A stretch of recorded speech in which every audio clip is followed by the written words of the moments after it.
What's going on, guys? We are back with the third episode, 3 weeks in a row, of the Full Send Studios podcast. If you're in here right now, thanks for coming out and watching.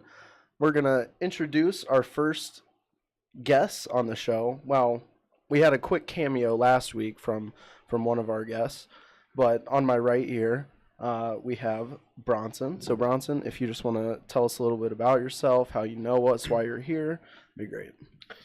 Well, hi guys. What's up, boys? Thanks for having me on. My name is Bronson, as he said. I guess I know these guys because I went to school with them. I've been friends with Cody for God knows how many years. A while. A long time. Too long. I've been friends with Darren for toxic friend for an amount of years when he stopped hating me for existing. I think it's happened to all of us at one point. Sorry to cut you off, but Darren has hated all of us at one point or another, I would say. You've threatened to kick me out at least a dozen times. Oh, yeah, at least. And, I mean, I'm here with you now, so I guess it's... When was the last time? Probably sometime today. I don't know. You haven't done anything to make me mad lately, so... Yeah, I've been on my best behavior. See Carl. As much as that's worth. See Carl in the chat. The boy Carl. Hey, Carl. What's up, Carl? And our boy Chad. What's going on, Chad? Sweet Jesus. And then, if you want to shift over to the other camera angle, we are joined by Mason. Again, if you just want to talk a little bit about yourself or how you know us, etc., be great. You should also not just bump the microphone stand so I don't just hear ding. My name's Mason. I have pretty much the same story as Bronson.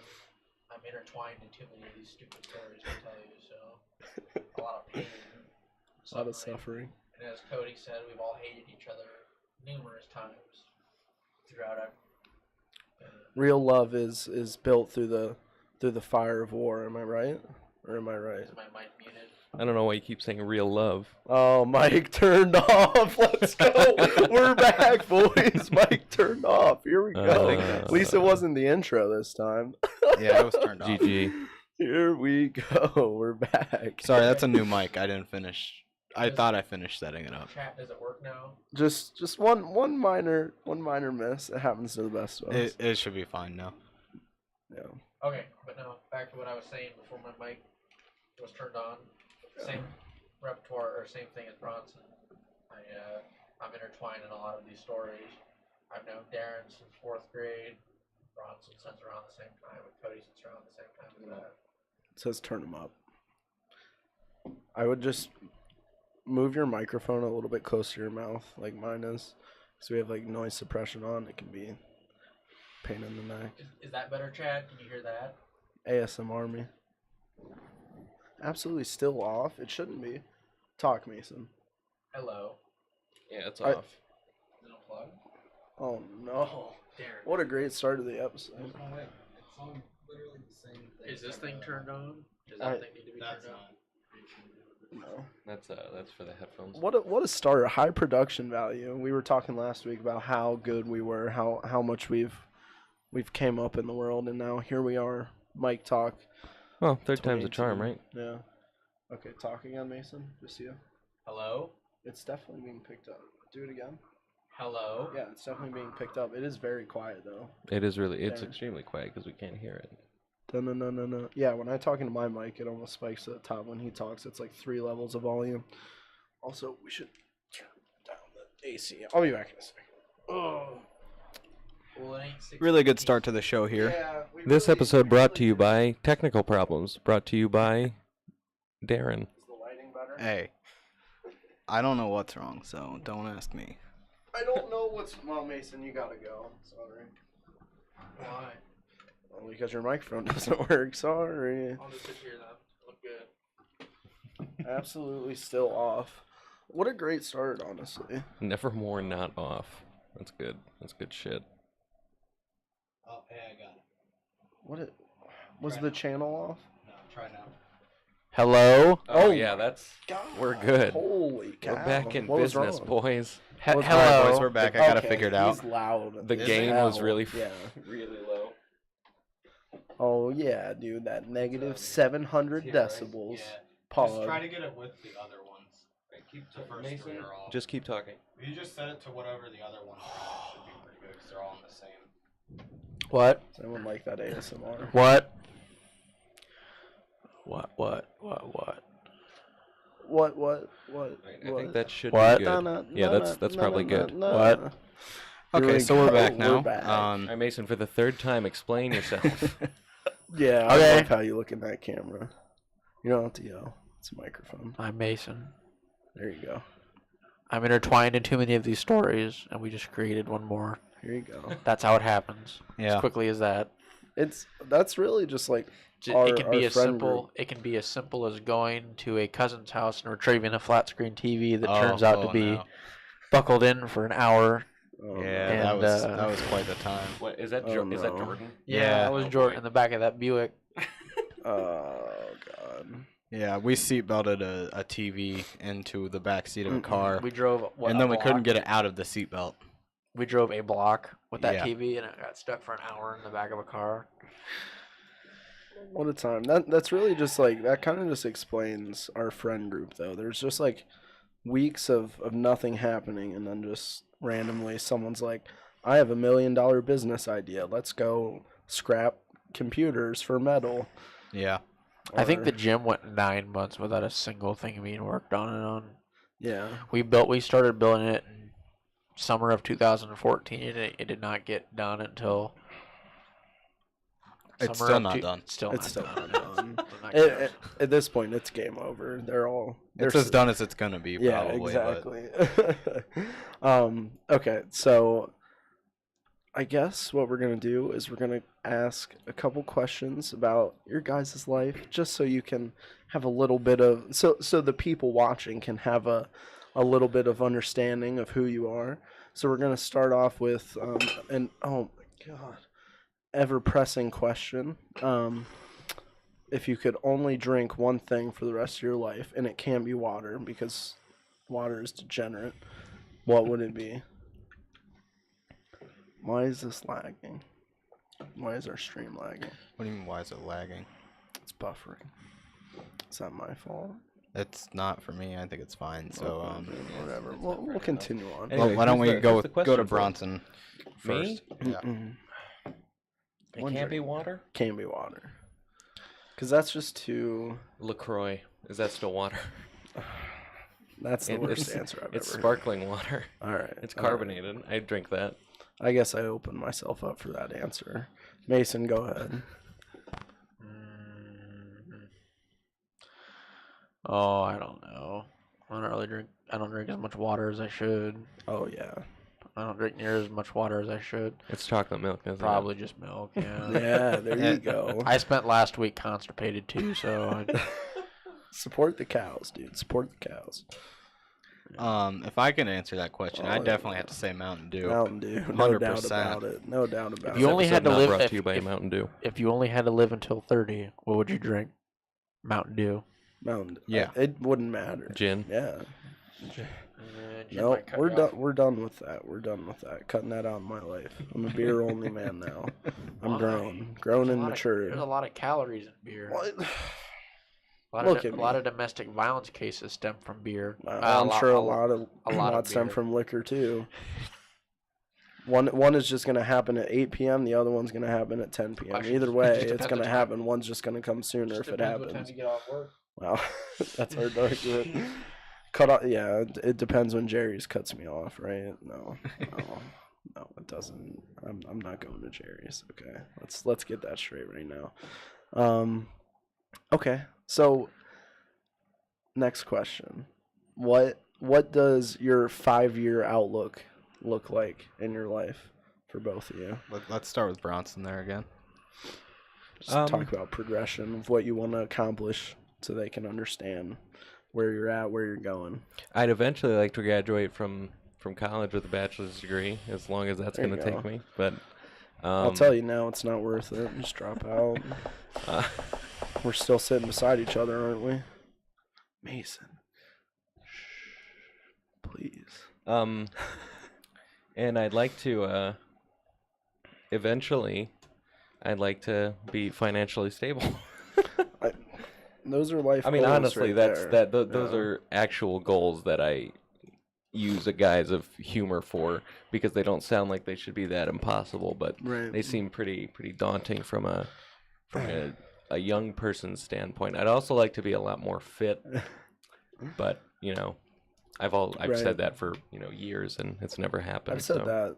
Well, like, you're beating couple me and times. Cody by quite a bit. Yeah, so. I'd say you're pretty Listen, solid. the only reason I'm beating you guys is because I was like 68 pounds when we started middle school, so it doesn't That's matter. By the way, I just reopened the stream and I see my boy Jake in there, so I wanted to say what's up, dude. What's going on?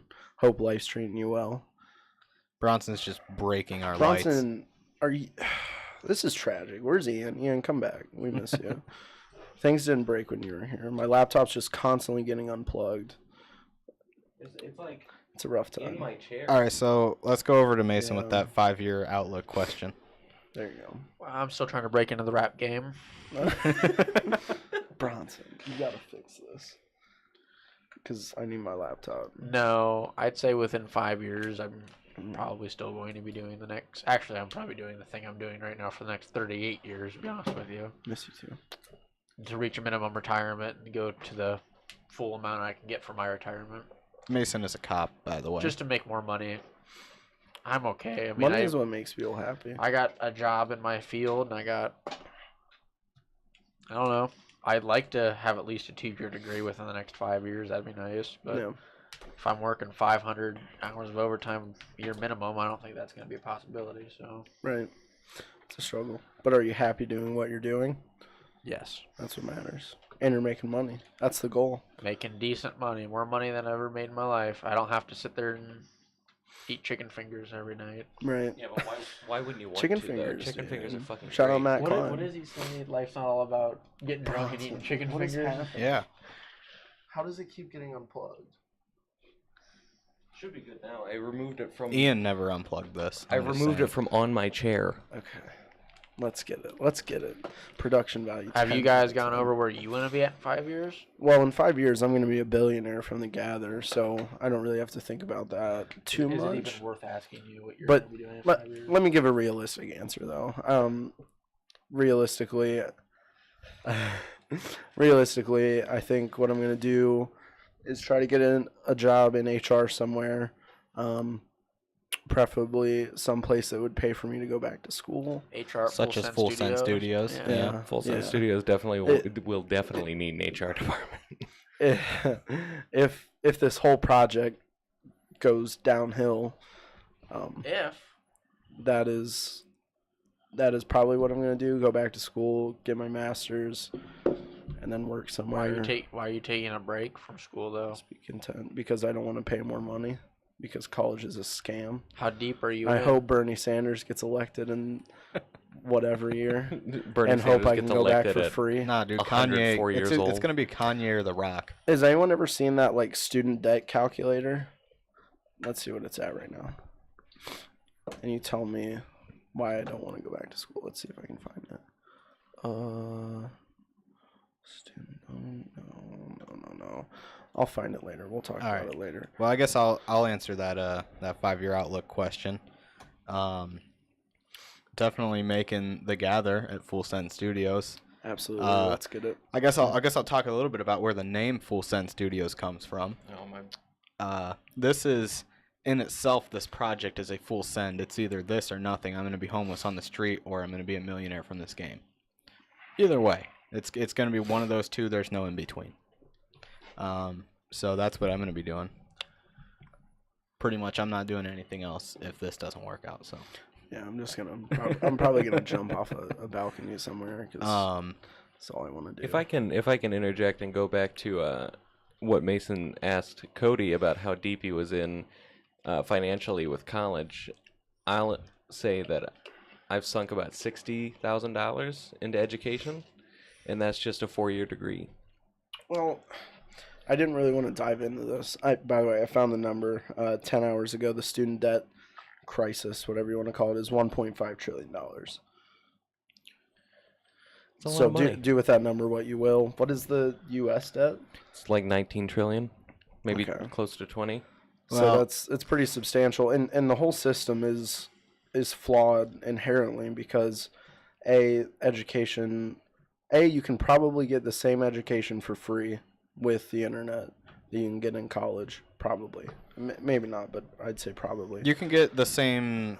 You can certainly get the same level of education of understanding and knowledge, the topic, but you don't get a piece of paper. Right, and that's And what I'm that piece saying. of paper is extremely important, So- which is the Not in the future that Full Send Studios hopes to create. We don't care about college. Can you give me a job when you're a millionaire, and that job is to be a janitor? So I don't think you need a degree to do that anywhere.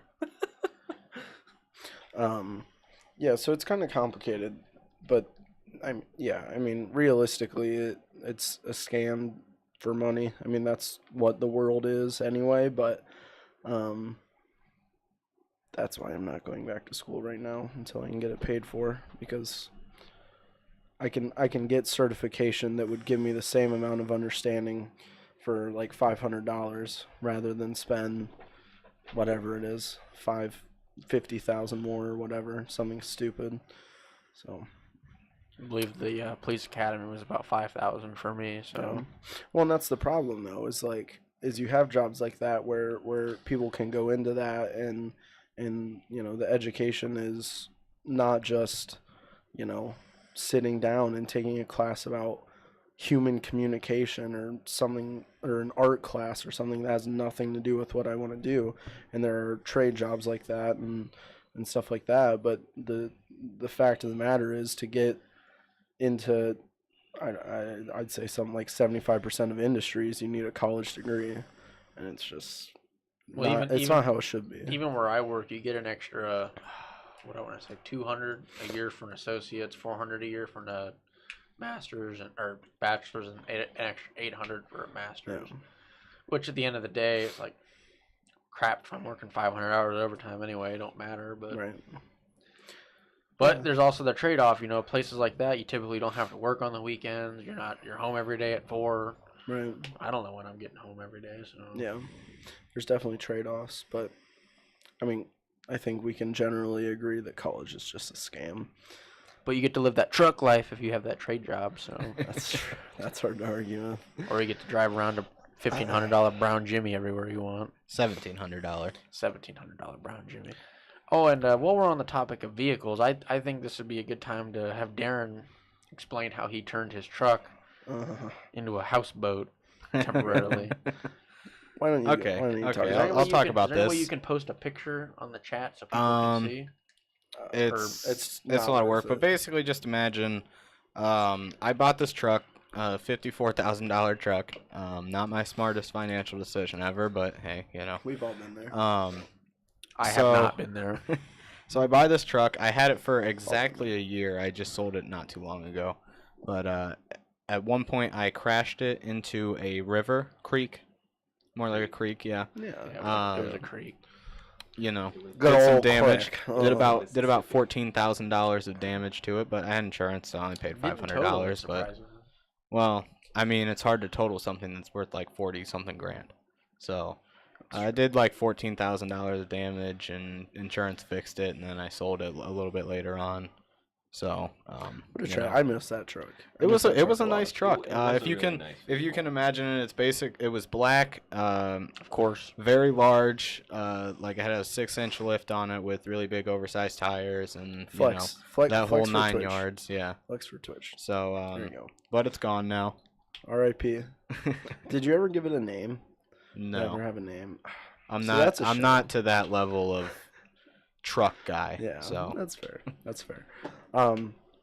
So let's jump into our first topic, Darren. You want to talk about the Gather? The Gather, yeah. Yes. Okay, so obviously that's the game we're making here. I haven't talked about it on the last episode at all, I don't think. So Yeah, I I'll give a don't little think bit of we a really hit on it. I'll give a little bit of an overview of it. It's a third-person shooter, futuristic, fighting robots. We'll be having several different types of game modes, such as Horde, a campaign, etc. The Horde will be like a wave-based system if you've ever played Gears of War Horde or Killing Floor, something similar to that. We'll have a lot of like skills and abilities, classes, a lot of weapon loadouts, things like that. So I guess what I'll talk about is some of the stuff that I've been experimenting with and working with lately as of the last like 2 weeks. I've been working with randomly generated weapons. So my idea for this is if you ever played like Borderlands, there's like just an absurd amount of weapons in that game, something similar to that, where there's a lot of base pieces that the game can mix and match together to create different types of weapons and, come up with different names for them, etc. Right. And you'll start out with a set. There'll be certain set weapons that you can put in your loadout, and that's what you'll start out with. But these won't be powerful enough to make it very long, like through to long waves in the Horde in the wave-based mode. So you'll get through either supply drops or like enemy drops, these randomized weapons that are a little more powerful and more powerful based on what wave you're at and everything. And then the other thing I've been messing with is destructible environments. So destroying buildings, pretty similar to like Battlefield's destructible buildings, things like that. So hopefully we'll be having a lot of that in the game, and you'll be able to use that to your advantage in the gameplay. If I fully endorse you modeling your games after EA.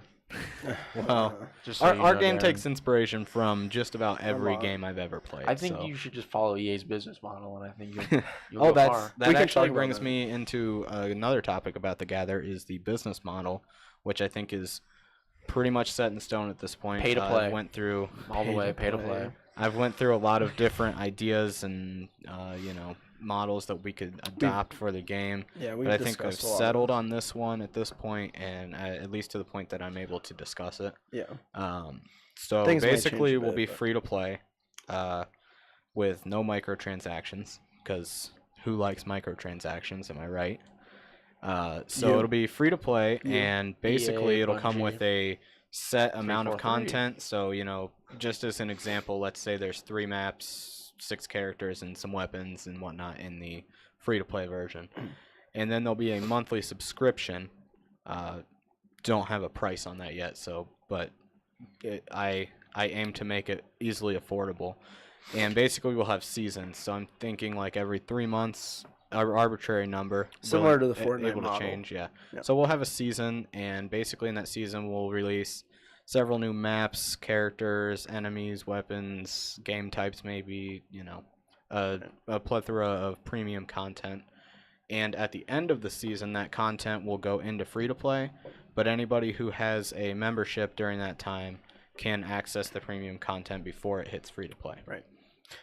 So this keeps all the content in the free to play game and makes it more accessible to everyone, while still having a premium content. And as you have a consecutive membership, so like let's say you have membership for 6 months in a row, every month that you have membership in a row, you're going to gain loyalty points, which you can spend in a store for different cosmetics and skins and things like that.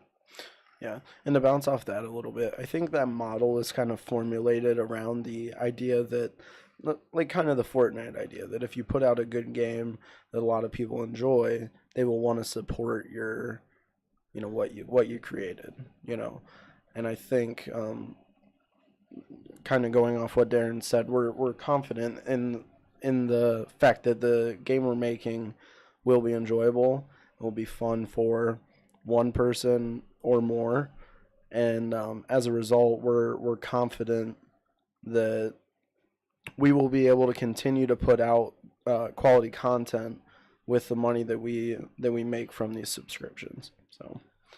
So to answer a question in chat of can we buy cosmetics, I don't believe so. So the thing with cosmetics is the whole reason that people like cosmetics and want to buy them is because they want their character to stand out, right?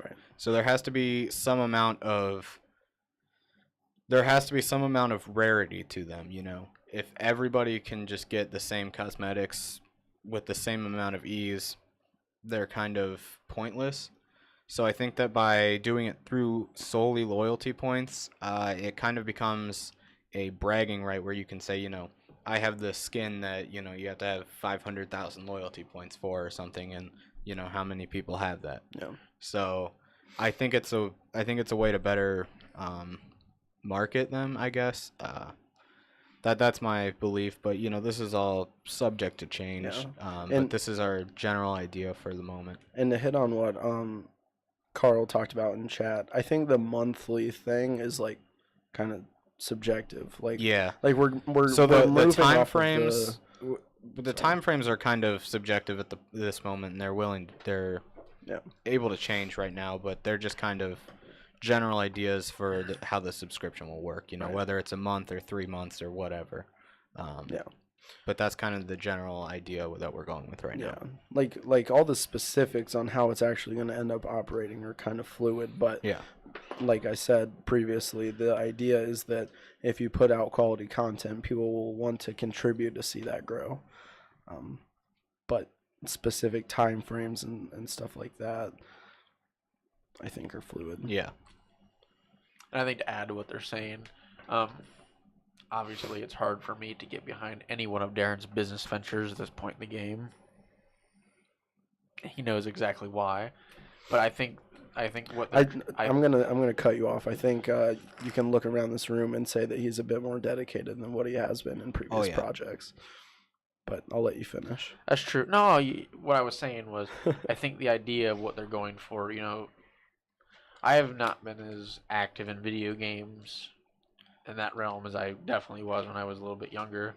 And that's mostly due to, I feel like, what game did it all felt like it start with? Maybe Battlefield 3 or 4 was the first game I really noticed that, what's a loot crate? What's all this other stuff? Back when we hit it hard, around Halo 2, 3, Modern Warfare, and then Modern Warfare 2. You went into those things, the things you spent the most money on were maps. Everybody had the same right to everything. Now, there was that jerk that boosted to level 70 in Gears of War, but, So that's that's one of my goals with the Gather is to games I have, and we've talked about this on previous episodes. I feel like gaming and the industry as a whole has kind of shifted to this microtransactions, putting out very little content for free and then locking very little content behind a huge paywall, or making the game just straight up pay to win, things like that. And I think that makes for a less enjoyable experience, and it makes it less accessible to everyone. Yeah. So that's where I'm trying to go with the Gather. Obviously they didn't play it, but I felt that games such as War Thunder, especially with the Tank Edition and then World of Tanks, those games are just, you can either level up or you can just you can download an app on your phone and just buy all the stuff for it. Yeah. If I would have spent $1,000, I would have had the best thing in the entire game, which that's not how it was in Halo 3 at all. It's not how any good game should be. Yeah. The best cheat you had in Halo 2 was the noob combo. That's the best thing you had, and that was all. That's stuff you can exploit in game. That's something you had to buy outside of a game. Yeah. And the worst part, I think it's becoming the standard. Yeah. That's what people are used to. Well, and that's why I like Fortnite. I mean, like, I'm kind of dying out on actually playing Fortnite as much as I did when it first hit its popularity, but I like what it's doing. It's giving this very, very dramatic shift back to, let's put out a good game, and if people like it, they will pay it or play it. Excuse me. And we've been on this general progression. I'd say it got really bad with EA's game. Battlefront 2 was when it was really when you could literally buy a crate to win a game or something like that's horrible, right? I think we've been moving as a video game industry. And don't get me wrong, there's still some studios that are doing, that are putting out quality content, but they're moving away from let's put out a really enjoyable experience for the players, and they're moving more towards let's make money. And I think a lot of people kind of get the wrong impression. So when you think of Battlefront 2 or any of these games like that, it's such an unenjoyable experience because there's so little content, and what content there is locked behind a paywall. And I feel like people have a misconception that the developers of these games, the people who make them, are, they're the ones doing it. So Battlefront 2 is a very impressive game from a technical standpoint and gameplay standpoint. It's a very good game. However, the publisher and the, CEOs of the companies and everything, they don't really care about how enjoyable the experience is. They care about what is going to make the most money. So, it's not necessarily that the games are bad in that they're not good from a gameplay and technical standpoint, but the publishers are just pushing the developers down and saying, you can't do this, or you can't do this, or you have to lock this behind a paywall, and then less people get to experience it, and the people that don't really care about it. Right. Mason, do you want to hit on Ian's question in the chat? Yeah, I think to answer Ian's question, it's not that there's a lack of respect that I deal with.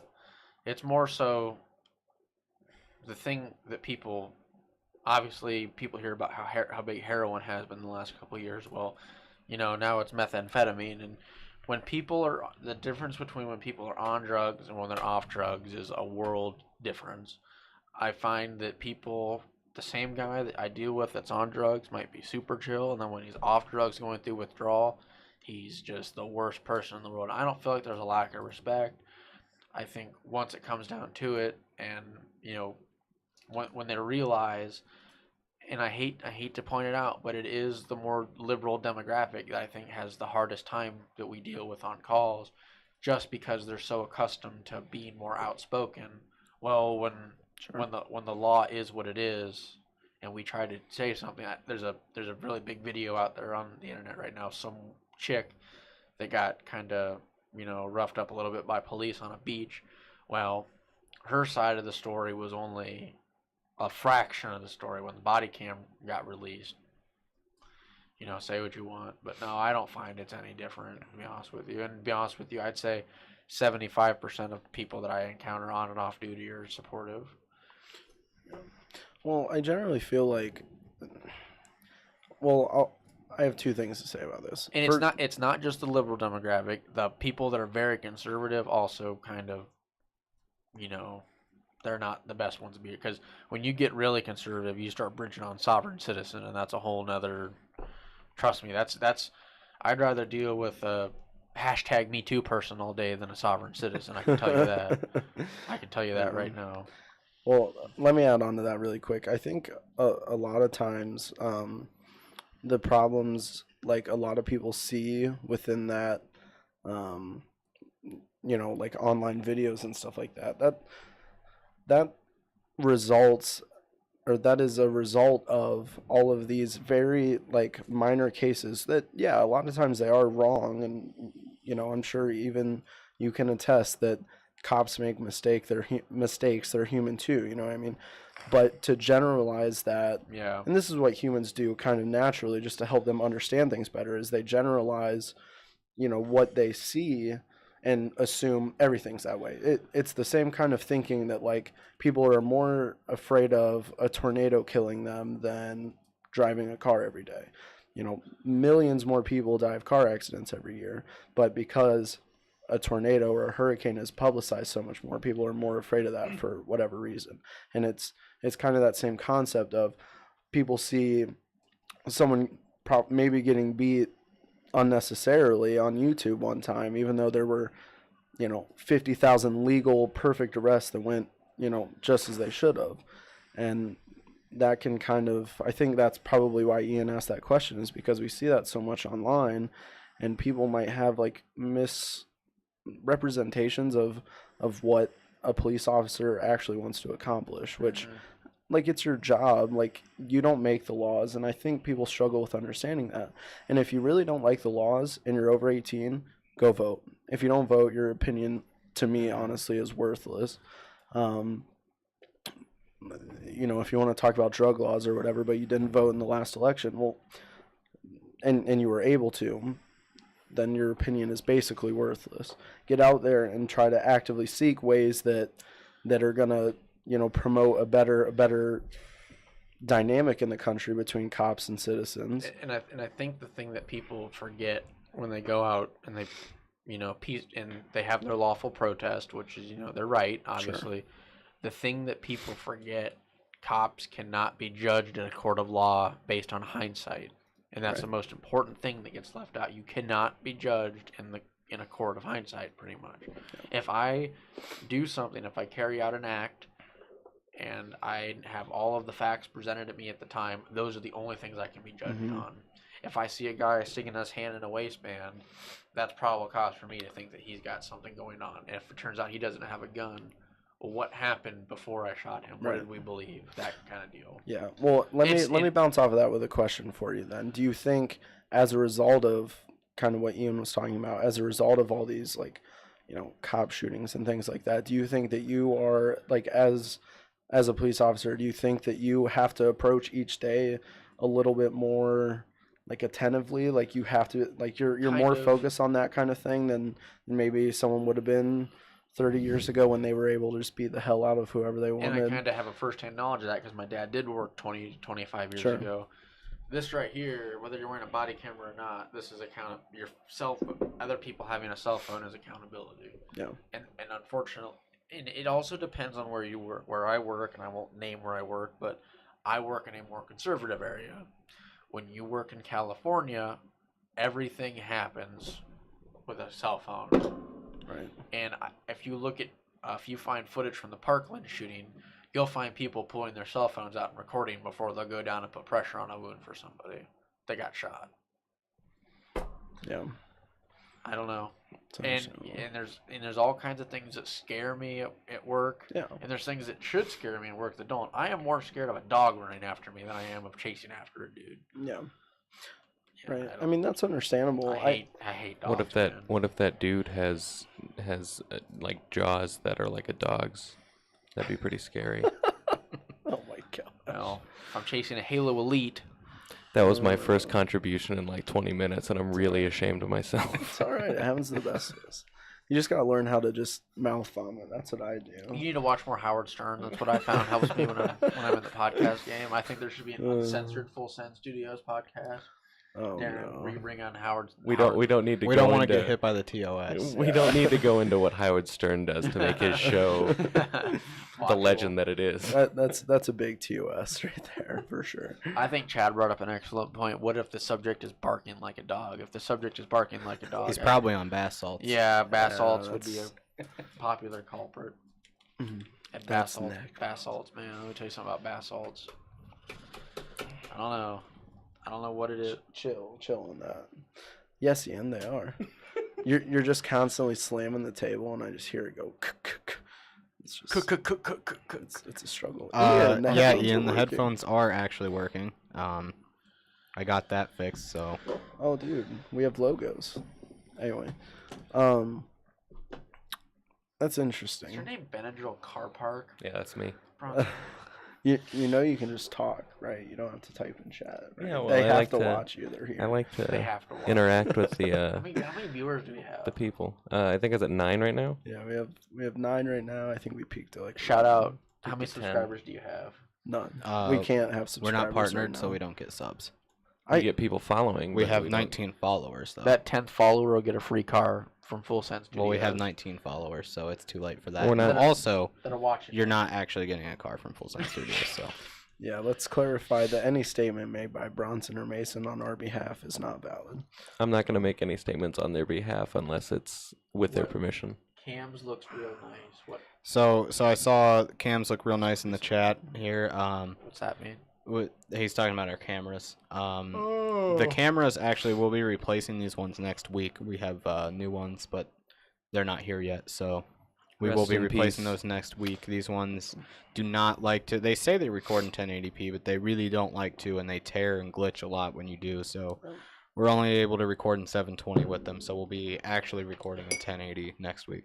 And broadcasting in 1080. Yes. Which is I'm apparently the problem, which I don't Yeah. understand that at all. And I want to point this out. If Ian gonna be back? Ian, are you back? Is Ian back next week? Do we know? Yes.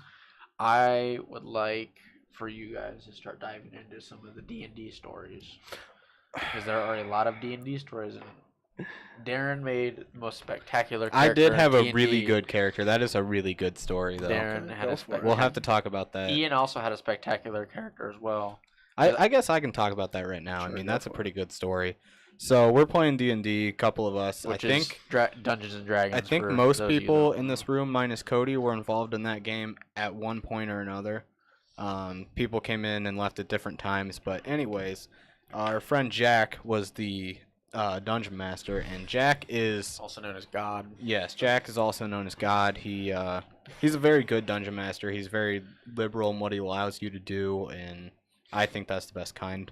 Ben, in my Ben, you opinion, were a so- good. He's also very cognizant of keeping the game moving along Yeah. Ben, in a fluid and motive, like a fluid and motive path. Yeah. So Not to say that Ben wasn't a good dungeons master, but dang, dude, we spent 3 weeks on a part of that convoy. Is supposed to take 2 hours. okay, so anyways, Jack kind of lets you do whatever you want. And when I say whatever you want, this game was particularly do whatever you want. So I made a character that was like a dwarf who had a really big axe, and I put all of my it's been a while since I played D&D, so I don't remember all the vocabulary, but I put basically all of my points into strength and nothing else, right? So my character was just really dumb, and there would be times where I'd like randomly Jack would just say, Darren, roll to see if you just ram through this door and try to kill this thing that we're spending 3 hours to formulate a plan to kill. And that happened. There was a door, and I literally just ran into this room, and it's like this big boss thing, and we spent like 2 hours formulating a plan for how we were going to attack this thing, and I just run in, and I literally I ripped its heart or its eye out. I think it was its heart, and I ate it. You ate the eye too. Yeah, and I ate it, and Nice. it actually Dog. decreased my intelligence and increased my strength. Oh my god. So that was interesting. So I was even stupider now. And then I did the same thing to another guy, and it worked out most of the time because I was getting like 20 rolls, so I was just getting away with the That's stupidest pretty stuff. lit. And at one point, I actually said Mason was making me mad, and I actually said I punched Mason, and I almost killed him. One punch, dude. One punch man. Ian in the flesh. chat says that in this campaign he was riding on your back Yeah. for some reason. I don't remember all the context to that, but there was a lot of stupid things that happened. There was one time we needed wood. So you had to be very careful with how you worded what you told me to do. Like if somebody told my character to go do something, you had to be very, very specific and very careful with what you told me to do because they told me to get wood. Okay, so I rolled a 20 and went into the woods, and I came back with like 600 trees. Like I ripped trees out of the ground and carried 600 of them back. So Jack just kind of let whatever happen, and then they told me to dig holes, and I made like a meteor-sized crater in the earth. And then the way I died, this character actually died, and we were walking down a path, and there was a ogre or troll or something of that sort in the woods, but we didn't know where it was because it was dark out. So I said I run at the ogre, and Jack said roll a d8 to decide which direction you run. And I did, and I ran in the complete opposite direction, and I kept having to roll a d8 so I wasn't smart enough to know how to go back to where I came. No. So I had to keep rolling this d8 to decide which direction I go, and I kept rolling the same direction, and I just ran. And my character's too stupid to drink or eat anything, so I literally died in a desert of dehydration. That's a disgrace. Come on. It was Darren. an interesting game for sure. D&D. My goodness gracious.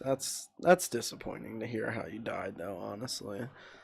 I don't have much to add to that. What a We story. assume he's dead. We don't know. Jack said I was dead. He told me like a month later that I was dead because I got lost. Happens to the best of us. I mean, we never finished the last campaign because it was really bad. And it was not fun. That you were in on that. Yeah, it was the first time I'd ever played with you guys. It was not enjoyable, really. It was a little bit. It was when everyone just decided we're not going to be strategic and sorry, Yeah. Ben, but stop listening to you. Then it got fun. But when Ben, if you're watching, when we let you try to dissect every situation, it was not fun. So I Yeah. was glad we changed that. Oh, we found my body in their most recent campaign. I guess I wasn't involved in that one, Did so we? I wouldn't know Oh, what. wow. What a So wild time. I guess we can segue into our next topic here. Yeah. Talking about some gaming news, what's going on in the Yes. gaming world. I think we're going to start with a clip. little clip of Detroit Become Human. Yes. I've heard a few things about it. Don't know much about this game, so Let me give a little background before we watch this. So this, let me just double check. So the development studio, Quantic Dream, they have made games similar to this, They since like 2005. made Heavy Rain, Yeah, so which they is a very very popular thriller type game, and they also made Beyond Two Souls, Mhm. which was it starred Academy Award nominees Ellen Page and Willem Dafoe. So Right. really big titles with big I actually casts. I actually watched the like a gameplay trailer for Beyond Two Souls, and they put Defoe's name like at the start of the video, and I was like, that's pretty cool. Like, big shout out for the homie. So anyway, we are going to watch Detroit Become Human. I think this is a gameplay trailer. So it's not cinematic. So we're gonna give this a watch. Does Mason have headphones? no, Oh, I'm but okay. you can just deal with Does it. Mason even care? Probably Doesn't not. look like it. Mason just wants to talk about stories, which we're not going to talk about anymore. So, sorry. Is everyone ready? Yeah, we're ready Okay. to play it. Are you ready? Yeah, This it's was my fine. question. It's playing. Okay.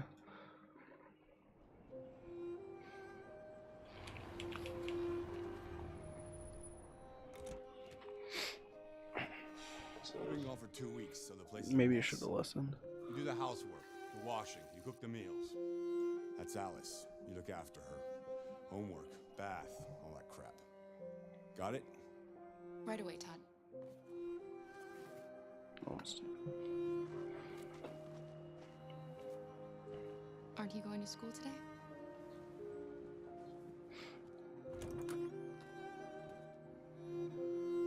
I'm sure we used to be friends before I was reset. Maybe we can be friends again. You should watch I really like the graphics. because that's on a delay. Yes, it looks phenomenal, and this is like gameplay that I've watched some actual gameplay, and it looks just like this. It's pretty solid. You shouldn't mess around with my stuff. It makes me nervous. I'm sorry, Todd. What are you looking at? Maybe you think this is easy. Maybe you think it's my fault your fucking mother took off. Fucking whore walked out on me for a fucking account. Come back here. You stay there. Don't you dare fucking move. Alice! So is that girl like a maid? Daddy's very mad. She is a robot that is designed to help humans. It's all over now. Daddy isn't angry anymore. You know Daddy loves you. This is all your fault!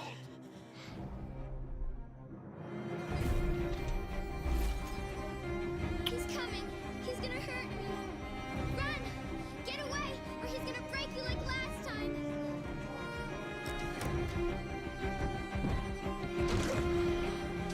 So you can kind of see here that you have different decisions to make, and that's like pivotal to the gameplay. I want you to leave Alice alone.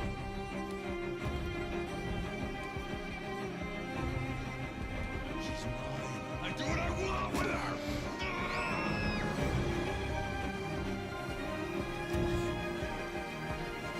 Kara! Come back here!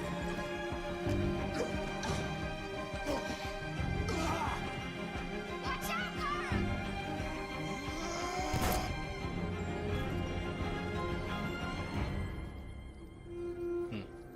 So It is that is- like something where you can go back and like?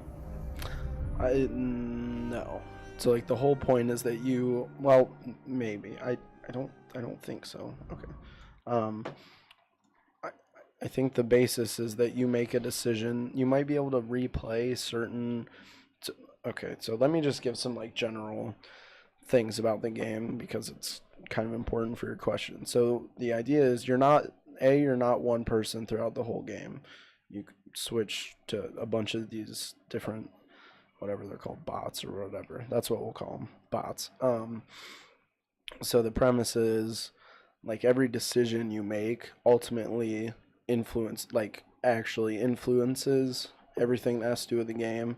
It's not just like, oh yeah, like this decision will impact this, but it all leads to the same outcome. Like there's, as far as I understand, there's like limitless outcomes, like actual endings for the game.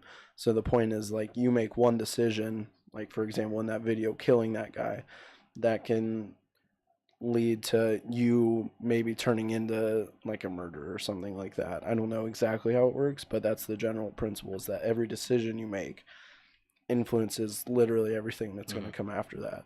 And like I said, you jump around to different robots and stuff like that, and you know, they're all, some of them are in different, well, they're all in different, like what's the word I'm looking for, like position. So like the one clip I watched, this guy was like a negotiator. So this guy's holding a gun to this girl, and he walks up and you know, negotiates. And like then you have that one that's like a maid, and then you have some that just go out and like do errands for the family that owns them or whatever. But I guess the kind of principle, and what the title, you can tell from the title, Become Human, is that, you know, and we saw in that they kind of break programming a little bit, and so, you know, they start to develop, I guess we'll call it a conscious, I don't really know how it would all work, but the ability to say, I don't want to do this anymore,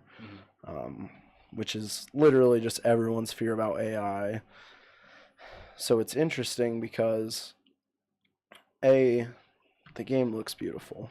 I really want to play it. It looks good, really, really good. B, you know, it's always kind of been not always, but I'd say for the last like couple decades, it's been a topic of discussion. Like, you think like iRobot and stuff like that, it's been a topic of discussion. Well, do we really want AI? Is this really, you know, better? And they, even in the game, they hint at, you know, the job scare that everyone has, that, oh, well, if robots do everything, then everyone's going to be unemployed. So I guess socialist utopia. Yeah, right.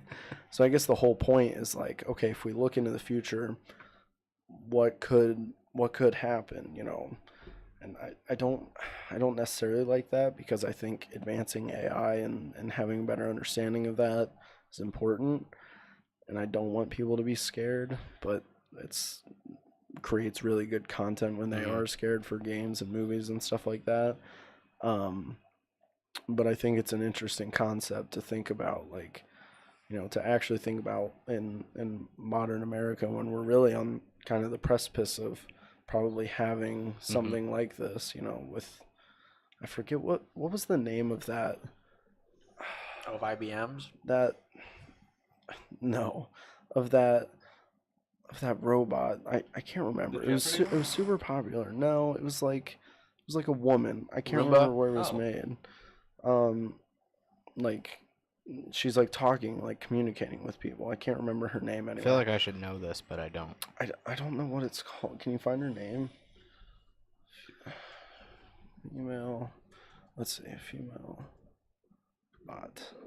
Or female AI bot. Sophia. Yes. Okay. So, I mean, this person looks, I mean, you can tell it's a robot, but,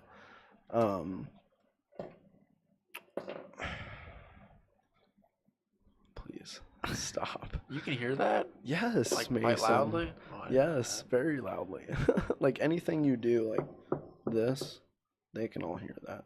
Really? If I go like, I can hear it. Maybe Well, they yeah, you can't. can, Maybe but- after noise suppression, but it Yeah. annoys me anyway, and I'd rather it just not happen. So, anyways, I think the biggest questions that come to my mind with this game, really talking more about the gaming aspect of it, Right. is, this is largely an opinion, and I'm curious what everyone's thoughts are. With a, you know, this is almost more like a interactive movie, right, than Yes. a game. Sure. And there's been a lot more games like that. You look at like the Telltale series, any of those games, obviously the studio's previous games. One of the sorry to cut you off, but a game like that is one of my favorite experiences in that is oh no, I'm talking about, I can't remember the name of the game. It was by Square Enix. It was Life is Strange. I don't know if you've ever heard about that. I haven't played it. I played through that game. It is gorgeous. It is charming. It's it's a lot of fun to play, and with video games that are interactive viewing experiences, one of the greatest assets that you can have in developing and publishing a title like that is your writing. You have to be a really powerful storyteller to have something that is successful. Yeah, sure. Well, it kind of reminds me, Bronson being the big Mass Effect person he is. I don't think I've ever got to ask you this, Bronson, but I think you know what my question is going to be. What did you think of Mass Effect Andromeda? Did you ever play it? Yeah, I against my better judgment, just because I'm a huge Mass Effect fan, I pre-ordered the game and bought it and picked it up day one and played it nonstop for like 2 weeks, and I enjoyed my time with it because I developed a sort of loyalty to BioWare and BioWare alone, not EA. That's how I still am with Halo, even though Halo 5 was just...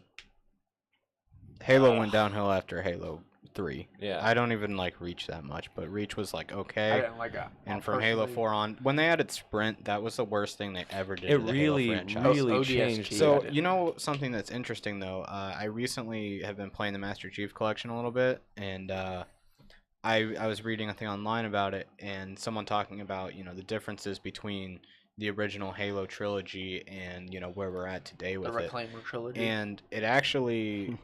I didn't notice this before, but so when you sprint in like Halo 4 and 5, you're actually moving slower when you sprint than you are at the standard walking speed in the original Halo trilogy. Yeah. Which is interesting to me because I don't know. Sprint just to me ruined the game. A lot of the combat in Halo has been like the gameplay, how you actually fight, two people fight. It's really based on for example, Call of Duty, when you're sprinting and you come around a corner and you run into someone, right, you have a delay between when you stop sprinting and when your gun is ready to shoot, right, and that makes a huge difference in gameplay. Whereas with Halo, you're always ready to shoot, and like if you have a shotgun and you run around the corner, whoever you run into is gonna die. Nobody has an upper hand. If you run around a corner and you're sprinting and they're not, they immediately have the upper hand on you, and they're probably going to kill you. In Halo, nobody ever has the upper hand in Halo, is how it feels to me. Right. Other than if they're just more skilled. And not to switch gears too much onto it, but Bronson mentioned writing. I think one of the games that has the most underrated writing is GTA 5. I would probably agree with that. I thought GTA 5 was written exceptional. I don't know that underrated is the right word, because a lot of people did praise it for overshadowed. Yeah, that's a very overshadowed by the amount of stuff that's in the game already that you're playing. But if you're playing through the story of it, it's very, very polished. I mean, I think when you think about it like this, so GTA 5 is the top grossing. I don't know if it's top grossing or most profitable. It's one of the two. Entertainment products in history. That's including movies, music, games, everything. That is the number one most profitable entertainment product in history. So I think, obviously that's a financial success, but I think it speaks to the quality of content. I don't think you get there without that. Right. I agree. It's I generally feel like, especially when we're talking about video games, people tend to ignore a story if the other gameplay elements wouldn't suggest that the story is good. For example, Dark Souls has next to no dialogue, but when you actually explore, when you actually explore the game and there's a lot of stuff outside of the game too that relates to the story that is important for understanding what is the realm of Dark Souls, that story is really, really incredible, and it's one that like no one knows completely, just because it is kind of casted in this shroud of darkness, I guess we'll call it. But yeah, like that's an example. We can relate that to GTA, and like a lot of people will view that game as, well, GTA in general historically has been viewed as a game that you don't necessarily play for the story, and so as a result of that, people like you guys were talking about, it might be overshadowed by those kind of strange gameplay elements. I think nowadays the campaign in almost every game is just kind of thrown in there. It's not just.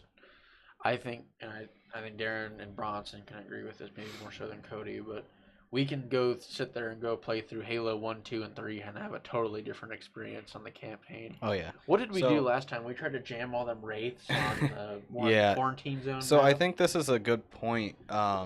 When you look at games like the original Halo trilogy versus... So obviously there's a lot of different ways you can go with this, but so when you look at the original Halo trilogy, they had what I believe is like a perfect balance of gameplay to story, right? So Halo is not a story game. That's not what it is. It's a shooter. Yeah. And that's what it's meant to be. And the games provide you with enough story that the gameplay makes sense and that it feels good and that you get involved with the characters, Cortana and Master Chief. You feel like it portrays you as Master Chief. Obviously, it's first person. And it involves you with the story enough that if you are someone because not everybody is interested in just, hearing a story. They are more interested in the gameplay. Which is surprising for a game like Halo 1 that people may forget never had Xbox Live capabilities until Master Chief Collection. So, it gives you enough of a story that the people who are interested in it, like myself and I believe Bronson and Mason, we all are. I don't know how you feel, Cody. Mason, very much so. You have read... all countless books. books. I've read. I don't think I've read them all, but I've read many Halo books. I know Mason borrowed some from me at one point. I've never actually read the books, but they're very good. I highly recommend you do. I've spent many hours. But I think, and they're all canon, by the way. I think they struck a good balance there, where there was enough story in the game to get people who wanted more of it interested, and then they could go seek out those other avenues like the books, and there were some animated series and things like that. But there are certain things that got lost along the way. I love the Master Chief Collection. I think it's a great concept. I thought Halo 1 Anniversary was a great concept, but there's certain things. If you picked up Halo for the first time and your first experience playing through Halo Combat Evolved campaign was Halo Anniversary, you were getting the Halo experience, but unless you play on the classic graphics, you don't understand how horrifying 343 Guilty Spark was to play through the first time, especially at our age. I mean, how old are you guys when you first picked up an Xbox I controller was- and played Halo Combat I was Evolved? 5 because so Halo Combat Evolved launched with the original Xbox Which in was 2000. What, 2000? Yeah. Yeah, 2001. and it was in 2000 because it launched at like Christmas. It was right at the. You're going to question me on dates? It was November 2001, Darren. It was Are you November sure? 15th, 2001. Okay, maybe I'm just a year behind then. I knew it launched right at Christmas. So, okay, 2001, I guess. So I was 6. I guess I'll correct that. I was 6 when I got it. So I got the original Xbox like pretty much right when it came out, and it came with the original Halo. So I was 6 the first time I played it. So, Wow. I guess that's another topic. Children playing M-rated games. I mean, I don't think a 6-year-old should be experiencing Trevor Phillips from Grand Theft Auto 5. Well, let's. I played Grand Theft Auto when I was very young as well. So you've got to think about the difference between two M-rated games, because no M-rated game really is the same and really warrants the same, or warrants an M rating for the same reason. Yeah. I think somebody playing Halo Combat Evolved as a 5 or 6-year-old, while not being like a super stable idea, I don't think it does anything that's really as bad as maybe a 5 or 6-year-old picking up a controller and playing Grand Theft Auto 5. Halo 1 only got the rating because obviously there's a little bit of language. It was the pretty much. Well, and you know, I feel like I it's think a it was the different blood. atmosphere. It was Yeah. just blood. Yeah. I think it's a different atmosphere. I think today, if Halo was released as a new game today, B-teen. I think there's a pretty good chance that it would be a teen rating. Like, you know, think it would be for sure. I think a more even bridge would not be Halo and GTA. It'd be Halo and Gears of War. And in Gears of War, you're literally sawing a guy in half. Yeah. With a I laser. wanna add on to that. I played the original Gears of War the day it came out, and Phenomenal I will. franchise, by the way. Yeah, that's definitely my favorite game franchise of all time. I am horrible at Gears of War, and I adore. But you don't Gears have of to be War. horrible at it to enjoy it. So We had a lot of. Yeah, Absolutely. I will never forget the first time that I chainsawed a locust in the first Gears of War. That was probably like I can remember that vividly. Like that's probably one of my best memories. But you can make what you want because Darren will remember this vividly. Darren was the fun guy to play with because he was always, as he says in his mind, host, and he would always wall bounce with a shotgun. Well, What do you mean host? That's See, not a fake so- thing. That's a real thing. what you would see going down the if you Darren, see- I am in this room. you would see two guys. You would see two guys coming down, a bridge or something in Gears. It'd be Darren and I. Darren would be wall bouncing. I would be running, pressing B, and holding the Lancer down. They wouldn't know who to go for. They'd be trying to Yeah. duke it out MLG style with him, and then here I'd come. So if you've ever played Gears of War, if you haven't, wall bouncing is so Gears of War has a cover system where let's say there's a wall, you can attach yourself to the wall, right, and use it as cover.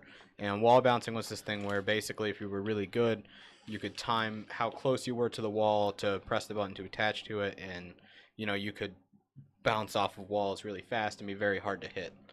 And it made for some really good gameplay, and I was very good at it. And I think the thing that we don't give enough credit to, and I think that I would agree with this, I guarantee you, what's the newest Call of Duty that's out right now? World War II World still? War II. I guarantee you, for somebody who's 12 years old right now playing with that game is just as fun to them as Halo 3 was for us. Oh yeah, I don't think. I think the fact that there will never be a game better than Halo 3 or Gears of War 2 or Modern Warfare 2 because we won't have the same memories we did playing those. Except the Gather. Yeah. Besides that, you're right. But my point is, I guarantee those games today might have a way different appeal. Go ahead, Bronson. Put your face closer to your mic. Might have a different appeal than Yeah. what is going. I mean, Well, and we're also a decade older. Might have something to do We with are. it. I as still well. have. I still wish we could go back and have our Halo 1 game nights. You know what I mean? Yeah, It's timeless for us. Is that when I was So I feel like a lot of people raging are- away on my bike because somebody called me a mean name? Yeah, that's what that was. So I think that We were young. and this kind of goes with the same thing that it's a different atmosphere today than what it was. And I don't think a lot of kids that are younger are going to experience this, and whether that's a good or a bad thing or just not even a thing at all, System Link and split screen isn't you can't Yeah. split screen in games anymore. That's not a thing. Yeah. It is. absolutely not. And you can't system link. There might be some games where you still can, but I don't think they're few and far between. It's all online play. And the bad thing that I find about that is that so whether or not you want to say playing in the same room versus playing online, that's not really the argument I'm trying to make here. But the thing that I don't like about it is, let's take for example Call of Duty. Okay, I don't even think you can have guests anymore on Call of Duty like on console, and I know No. you can on PC. So Call of Duty generally costs $60. You're probably, if you get all the DLC, you're in $120. Yeah. So if you break if I 3 wanna copies play- of Modern Warfare 3, you're in a bit more. Yeah. involved in So, for example, let's say back to Halo 3. If I wanted to play Halo 3 with 3 of my friends, they could come over to my house and we could all split screen on the same TV on Which had Xbox Live. co-op And campaign. one person had to buy the game. Whereas now if I want to play Call of Duty with 3 of my friends, everybody's spending $100. I was gonna bring up something along those lines. If I could, one of the first games that had a split screen, multi, console or multiplayer single console breakthroughs in like how it performs and how it plays and the pure fun element that you would have, enjoying it with your friends was Watch Dogs for the GoldenEye. Xbox One. Yeah, that. Yeah, GoldenEye. GoldenEye for the so- N64. So GoldenEye is objectively, I'm gonna get a lot of hate for this, I know, but objectively, GoldenEye is not a very good game. Just from a technical standpoint no. and a gameplay standpoint. I mean, it came out at roughly the same time that Super Mario 64 and Ocarina of Time did, and look at what those games look Super like Mario and how they 64 play and compared to Zelda Ocarina of Time are but giants. it kind of goes in with the category of like the original Doom, Wolfenstein. It was it played a big part in the evolution of first-person shooters. Whether it was a great game or not, it stands in history as one of the first. So when you look at the original Doom and the Wolfenstein, these weren't 3D games, right? So they were 2D sprites and images kind of used with depth perception to create a 3D image, which is, I mean, that's what it is still today, but it's done in a very different way. GoldenEye was one of the first shooters, and I'm sure there were a few before this and after, and around the time, but this was the most popular one that started using 3D models and creating kind of bigger environments with more stuff in them and more things to do. So it was a big breakthrough for the genre, I think, but I don't think it was that good of a game. Now, you want to talk about a bad GoldenEye game, the remake of it. Well, what year was that? 2012, 2013? That had to have been before that because it was for the 360. So I want to bridge onto a topic, and I kind of want to ask this to Darren from a professional standpoint. The biggest controversy on Steam right now is a game called Active Shooter. I haven't looked into this that much. But so are you this will be familiar with? interesting. Are you familiar with it? I saw like one thing about it. Cody, are you familiar with it? I will be. Active Shooter, for those who don't, I'm sure Chad knows about it. It is a game initially developed. You can play as a SWAT member to go bring down an active shooter. Well, for PvP mode, you became the active shooter, and it's kind of like the Sandy Hook simulator. So here's what NBC News says: video game that simulated school shootings has been pulled before its release date after facing a colossal backlash. Active Shooter encouraged players to open fire inside classrooms and auditoriums as a heavy metal soundtrack thumped in the background. It was set to come out on June 6th, blah, blah, blah, but a change petition called for the whatever. I asked Darren, is that a game in poor? Is that what? Is that a game in poor taste? Is it even marketable? Is it even worth releasing? I think so. I mean, now there's a market for it. I don't want to step on my foot here and say that I support school shootings or something. Right. Probably be a bad idea. But yeah. I generally don't think anything should be censored or. I think if you're creating something, whether or not I agree with your views on it, create it and do what you want with it, Sure. If it's going to make people mad, it's going to make people mad, but, at the end of the day, it's what you're making, so if you think it's good and if you like it, then it's whatever. Yeah. People don't have to play it. I don't think anyone making that game thinks it's a good game. I think they're making it to try to ride the wave and make money. Yeah, I don't think there's any. Like I just saw some pictures of the game. It looks like crap. Like it's not using any sort of modern imaging or anything like that. I don't think anyone making a game where you just walk into a school and shoot people that don't have a gun. Well, first of all, if we actually want to discuss this like it's a real game, okay. First of all, you're just killing a bunch of unarmed people. That's not very fun. You're the not... airport mission in Modern Warfare 2. You know what? Hold on. While we're talking about all okay, this... but there's like 20 seconds of you killing unarmed people, and then you're fighting against police the whole time.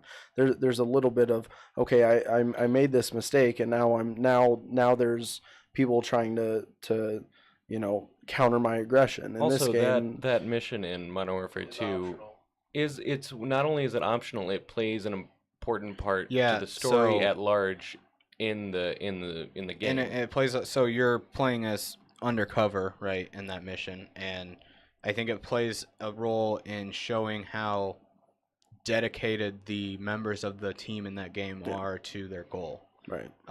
And I think it's kind of one of those things where you're looking at, you know, the person that's you're playing undercover that is actually a good guy. You're like, well, in order to, you know, achieve our goals and get rid of this terrorist organization and everything, I have to kill hundreds of people in an airport, versus these guys are going to blow up a country. Yeah. So I think it plays a part in showing the moral decisions that they have to make. Right. But, you know, while we're talking about all this, you know, we're talking about No Russian and Modern Warfare 2 and some other games like that have scenes like that. And people are making a big deal apparently about this game, Active Shooter. There was a game called State of Emergency made by, I believe it was Rockstar. Where you go around the mall and yeah, you just so kill this as many game people. literally had one game mode, one map. There's a mall. You're in a very busy mall, and you get guns randomly around the mall. There's no cops. There's nothing to fight you. Your goal is to kill as many people in the mall as you can. And this was like a mainstream AAA title made by the studio that made Grand Theft Auto. So it was developed by VIS Entertainment, published by Rockstar, and released in 2002. Yeah. So, I've never, maybe this is because it was released at a different time. It probably is. I never heard any, when people talk about these games, that game was pretty successful. I mean, it was successful enough to be out on a console. And, sure. Obviously it had the backing of Rockstar, who's making Grand Theft Auto, but, that is the same game. You just plop in a mall and destroy people. But I guess my point on that is anyone making that game is not making it for it to be a good game. Yeah. They're making it to ride the wave of bad events that have occurred, and that's shitty. Mm-hmm. Now, a game that has come out in recent time, and Darren would full-heartedly agree with that I was surprised about, was South Park: The Stick of Truth, starting with the first one. There was no, what do you mean by surprised about? I always find that games that are based off of like a TV show or a movie that come afterwards, they don't typically. I always find they don't always aren't the best. Yeah. For whatever reason, Star Wars, they've had really good ones. They've also had really bad ones too. The Old Republic. I have not. Well, the Old Republic and Knights of the Old Republic are two different things. I didn't know. 2005 Battlefront 2. Thank you very much. I did not know. Hi. The South Park game, I think Darren said it best, was an interactive South Park episode. Oh, and so the Stick of Truth. I haven't even played the new one. I really need to, because South Park's one of my favorite shows. I've seen every episode at least 5 times. But the Stick of Truth was like, I played that for over 50 hours straight. Like, it was bad, and it was really fun. Like, one of the best games I've played in recent times. And what do you define a fun, or you said it was a good game? Mm-hmm. Or what to you makes a good game? I'm curious as the lead development. I guess I can just say some of my favorite games would be a good indicator. Randy Marsh was getting probed. It's a different kind of game for sure. So my favorite games include like Halo 3, the whole original Halo trilogy, the original Gears of War trilogy. I'm not as much of a fan of the new ones. They're not bad, but 1, 2, and 3, obviously 2 is my favorite. But the older Call of Duty games, by that I mean like the first Modern Warfare 1 and 2, Call of Duty 5, the original Black Ops. Those were all really good. And obviously the Stick of Truth is a little bit different of a game. It's more obviously it's a comedy. It's South Park. Everybody knows that. And I think you definitely, you wouldn't think it's a good game if you're not a big South Park fan. Because like I said, it plays very much like an interactive episode of South Park. Obviously there's the RPG elements of the game that kind of make it a game. Mm-hmm. But they're kind of a side note to the storyline and the things that happen in it that are just there's a lot of shout outs to moments in South Park and stuff, so if you're a South Park fan you'll really enjoy it. If not, I don't think you'd get anything from it. But and I kind of want to bridge off that while we're on the topic of games, just maybe as a wrap up of the game topic. I don't know how far you're into it. Not yet. We still have 3 more games to talk about. Somebody, I know this might not be on this, but somebody needs to tell me, because I've tried to look it up. Will somebody please tell me what Fallout 76 is? No one. I'd be interested to talk about that. I didn't have that down, but I saw Boogie put out a video about it. Yet. It's kind of up in the air right now. Is Nobody it a really new knows. Vegas concept? It's too early for No, it's so too early from for what a new I've one. heard, now don't quote me on anything. I'm not saying anything specific, but from what I've heard and what I've seen so far, it Open seems this like up it's to going to chat as be. well. It seems like it's going to Chat. follow in the footsteps of Elder Scrolls Online. Not that it's going to be an MMO. I've heard a lot about multiplayer in it, but I think the things that people are talking about going to be in it, and that I've heard, these are all rumors, I believe, but they're going to really expand on base building, like you had in Fallout 4, which I was not a fan of at all. They're going to expand on that with multiplayer, and so the I can't remember his name or what position he's in, but one of the people kind of in charge of Bethesda, I don't have the exact quote, but said they're dedicated to games as a service, which basically means, multiplayer games that you subscribe to, and it's not like you buy this game, it's you're paying to play this game while you're playing it, you know. So it seems like they're moving away from, the original Fallout games and the Elder Scrolls series, where they released these huge games with a lot of content that, were great games in my opinion. Yeah. And they're moving more towards this MMO style that the Elder Scrolls Online is, which I don't know very anything much about dislike. that. But Was that successful? I never Elder Scrolls played that. Online, It wasn't successful at first, but yeah, it has it garnered had a very big following of people yeah, who enjoy the game. and so a lot of the reasons, so I am not a fan of the Elder Scrolls Online at all, for many reasons that I'm not really going to get into, but and a lot of what turned it off for me was the launch. Like initially when it came out, it was very bad.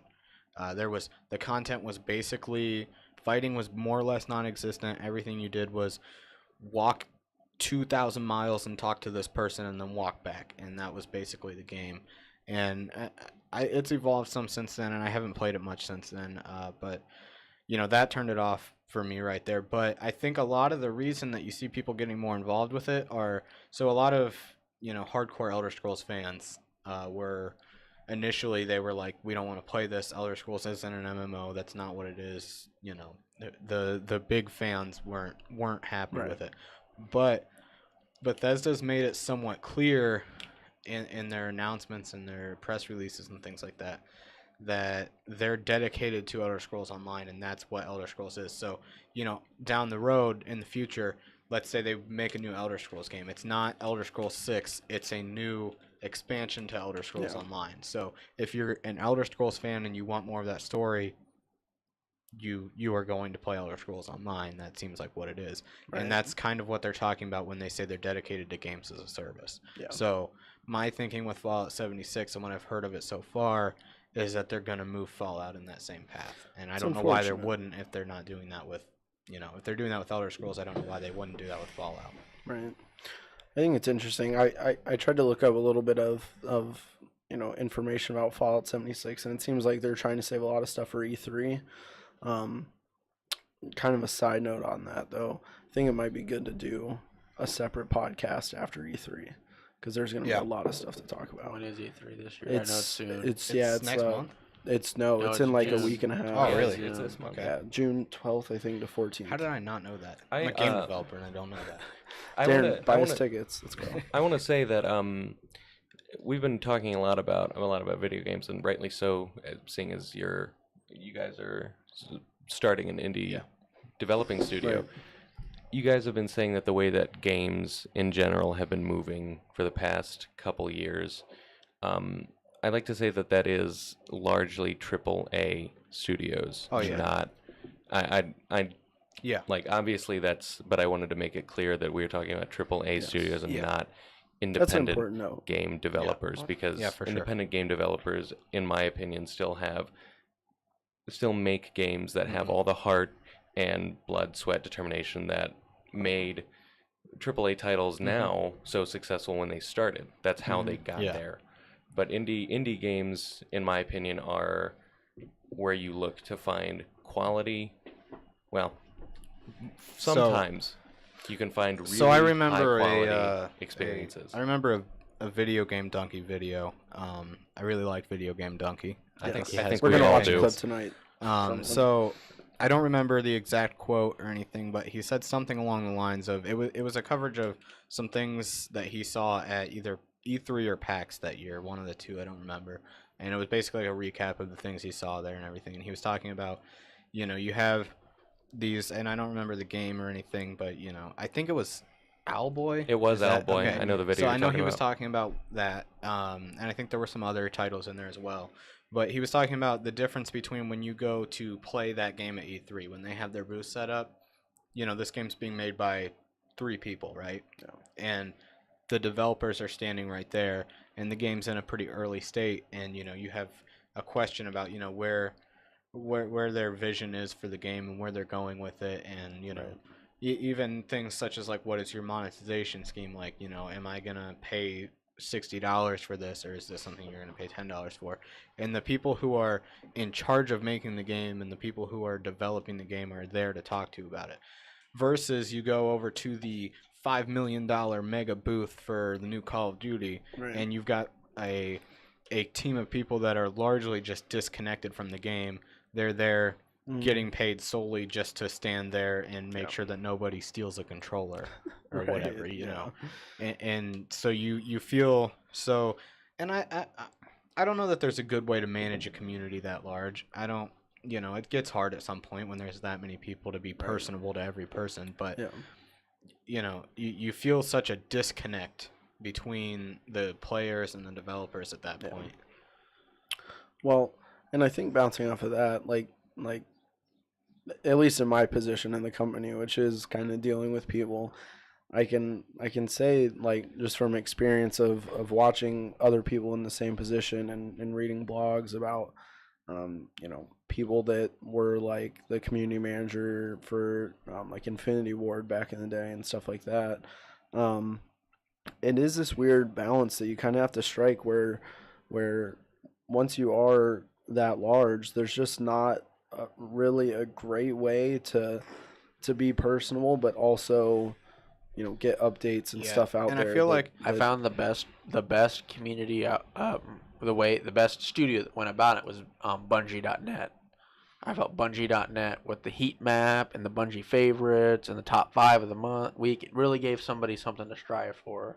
True. And I thought the way Bungie handled that was extraordinarily well. So I think a lot of the problem with this, especially with AAA games, is publishers. When you talk about EA and Activision and Ubisoft, some titles they develop themselves, obviously, but a large percentage of their games aren't developed by the publisher. No. The publisher brings on a studio to either make a game they have an idea for, or they buy a game from a studio. So typically with these large publishers like Activision, when a developer signs with them, they're selling Activision their IP. So they no longer have control of where they're going with it, what their direction is. They're doing what the publisher tells them to, and if they don't, the publisher's going to take it and find another studio to make it.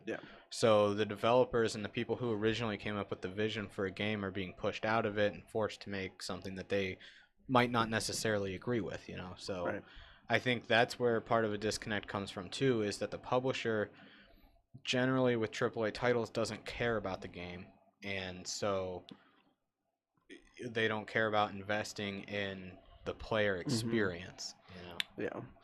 So to kind of wrap that up, because I do want to get to a couple other topics tonight, I do agree with your statement though that generally speaking, especially kind of in today's gaming industry, indie games really are where you're gonna find like kind of off the wall but like interesting ideas, because there's this kind of idea in like big, like we'll just call it art or media, whatever, that like everything is kind of formulaic, you know what I mean? Everything, they know what works. Sure, they might try something new, but you're probably not going to get any super groundbreaking titles or whatever until there's either a shift, like VR, for example. There were a lot of big studios that were putting out pretty solid stuff for VR, but they were forced to do that. Generally speaking, AAA titles will just kind of refine an idea that someone else probably had before and just do it better because they have the money to do it better. But where you're really going to find really, really kind of groundbreaking ideas, in my opinion, is this like, and this extends this extends beyond games, I'll say. Movies are this way to a degree too. Like sometimes you'll just have these really small studios that are just putting out super, super good movies or games or whatever, and that's where you're going to find your like revolutionary ideas, but not necessarily refined gameplay or cinematography or whatever. You know, I think that stems a little bit into like music as well. Yes. So like for example, let's take rap for example, right? Sure. There are very, very, very few modern current rappers that I like. Right. And Can you give us some examples of ones that you do enjoy that are current? Logic's pretty good. I agree with that. Immortal Technique's pretty good. Yeah. Very true. But the difference between these guys is there's such a lyrical, you know, I think a lot of current rappers and the really popular ones right now, their lyrics just, they don't mean anything. Yeah. And they're just kind of words that happen to rhyme. That's fair. In my opinion. So when I watch things like some YouTubers like Dan Bull, for example, you know, making Overwatch raps, or JT Machinima, you know, these guys' music, their lyrics are very good, and the songs flow very well. The Krusty Krab song, yeah, as dumb as it called? is, it's Why can't I think of the name of it? oh, the actual title. Yeah. I have actually no idea what either of you are talking about. Really? Yeah. Dude, it's so there's this Krusty Krab song. We got the right? hamburger, we got the dab, we got that special sauce. That's here. Yeah. So it's basically a SpongeBob rap about the Krusty Krab, and it's like out of every rap song I've ever heard, it might have the best flow of any song. It's on point. You know, It really so is it's like on these point. parody videos and these songs, you know, about Overwatch or Fortnite or any of these games or TV shows or whatever. In my opinion, they are musically, lyrically better than, you know, any of the top name rappers out there right now. You know, I agree with that. And it's just weird to me that they're coming from, you know, that place and just being this guy that happens to like Overwatch making a rap about it versus this big name guy that's signed with a big record label selling out stadiums, you know? That's what like personally, like that's my problem with Drake is I feel like a lot of his music, he just, and don't get me wrong, like business wise, it's really smart. Like if you're there to make money, well, whatever, then make money.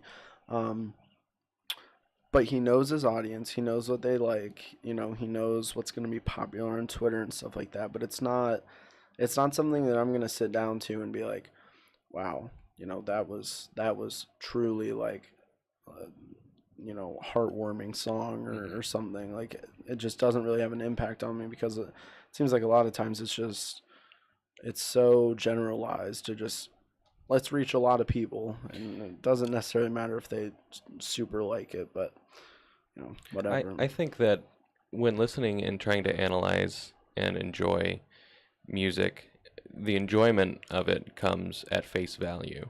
I think a lot of times whatever you hear that is pleasing to your ear, you enjoy. When you're trying to analyze and look for a message in the song, because you know that there are messages to songs, that everyone knows that. Yeah. In hip-hop, you have to, at least in my head, how I approach analyzing hip-hop and rap and things of the like, you have to look at it as if it's poetry. And, I mean, not a lot of people like to read poetry, just... Well, all music like, should be viewed that way. Right. So for me, I think the biggest thing, especially with rap, more so than any other genre, is that so the lyrics and what the lyrics mean are important to me. Yeah. But the most important thing to me in a rap song is, I guess, the flow. Yeah. Is you know, how well, you know, do your lyrics mean something, and do they work together? Do the words have a good flow when you say them, you know? And that to me is the biggest thing, and I think you just don't see that with rap today. And obviously there's exceptions to that. I think one of the biggest exceptions would be Kendrick Lamar. Yeah. I can attest to that. I mean, granted, I can't attest to his message as much because I grew up in a small Republican town, right? Like none of us grew up in Compton. Like I just didn't have that lifestyle, you know. Like I understand and I appreciate the music he creates because it's incredibly important to a lot of people, and I can value that. But what I can't value is, you know, people that use their place, whether it be in music or games or whatever, and just kind of misuse that to, you know, make money. You know, I view games, movies, music, we'll just call it the arts, as just that, art, right? Like that's how it should be. I mean, I'm not saying you, like, when I sit down and play a game, you know, it has to be these super, you know, drawn out scenes with beautiful things, but I'm more saying that when I sit down to listen to a song or watch a movie or play a game, I expect to see a part of a person kind of etched into the medium. Etched into that, right? I don't just want to sit down and feel like I'm a zombie playing the game and not getting anything out of it. And like I said, I don't think you need these super, you know, advanced graphics or whatever to necessarily tell a story. A great example of that, my favorite movie is Good Will Hunting, right? There's like no CGI. There's like perfect example of an expertly written story, right? And there's driven by the writing. Like every time I watch it, I don't sit down. I'm not just wowed by the visuals, but there's a part of that I'm really drawn into, you know. But there's also when I watch a movie like The Martian, for example, another one of my favorites. Just watched that today. Yeah, like that's a really good movie, and yeah, they use CGI, but they use it really well, and they have these really incredible visuals, especially at the end of the movie.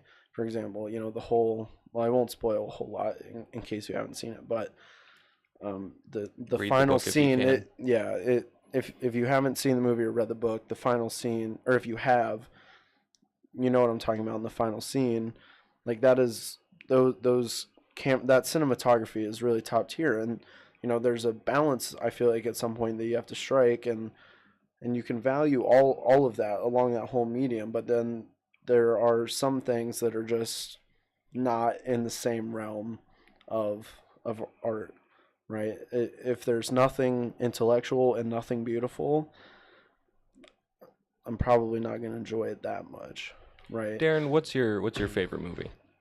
My favorite movie, it's really hard to say. It's a hard question. It is probably a tie between Pulp Fiction and Django Unchained. Okay, so Tarantino. I would say that every Tarantino movie is above every other movie for me. So, like, if you just take all of the Tarantino movies, that's my top list. Okay. And then everything else is below that. Do you count like the Tarantino Robert Rodriguez movies? Okay. If it has Quentin Tarantino's name involved in it, I'm a fan. So while we're still on the topic, I want to watch this Donkey video. He just walked back in the room, Chad. For Dark Souls. I will get it set up on the thing really quick. Okay. So we're gonna watch a video here by Video Game Donkey, who we all know and love. We kind of hit on Dark Souls a little bit before. I think I mentioned it. That was almost tragic. Okay, so does everyone have it? Oh no! Oh God, that hurt. Just let me know when you're ready. Okay. So we're just gonna watch this. Yeah. All right. You can play it. I'm gonna turn on the sound a little bit. Okay, so this is the new remastered Dark Souls. Again, I talked about this before, so we're gonna watch this now. Mostly because the Dunk Master is a god, but yeah. Mastered. So here we are, back in Dark Souls 1. It's No. Not this time, game. I know all the tricks this time. Oh, I remember this thing. He throws the barrel down and it turns on fire. Yep, and there it is. Sorry, game, but you're gonna have to do better. You know, every time I come back to this game, I learn something new. Like, just now, I figured out that you can kindle the bonfire to get 10 flasks. You know, that would have been good to know 5 years ago. See, wow. I didn't even know that there was an invisible wall here at all. You son of a bitch. You motherfucker. How about this? I make your deal. We both take a break and drink from the flask. Go. Fell from the oldest chicken. Can't you see that I've been classically trained? Come on, Hap. Do you really think you can face me? Be honest. Do you really think so? Oh my God! No! Get up, get up, get up. Oh, no. How about we both drink from our flask? Uh-oh. That's a great pause. Yes. Is this real or fake? It's real. Fuck everybody who plays this. I hate this game. Hit me.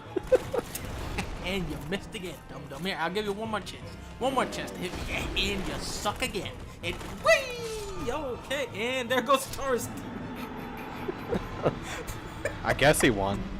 So, yeah, that's how you beat Taurus Demon. I'd call that a Thanks for W. watching, everybody. Oh, this one is easy. Yep. Just gotta watch out for that hit and... Fuck. Okay, guys, now jump off the roof. Just both of you jump off.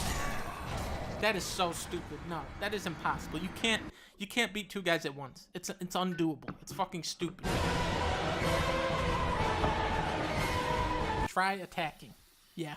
Nope. Not falling for it this time, guys. Sorry. Here we are at everybody's favorite. Oh no. Don't do. Oh no. What is this thing? That's none of my business. That wasn't so bad. I think if all they did was remove this one enemy, people would be satisfied with this remaster. Snake Fortress. When I first came to you, I was but the learner. Now I am the master. See you. Bye. I am Dietmar of Cappelli. Go back. Don't you touch that. Don't you pull that lever. Lizard King. Don't laugh. Ow! That's it. That's a sword. Now you fucked up. Nah, you're dead. Say goodbye, Harold. Say bye-bye. Oh. I mean...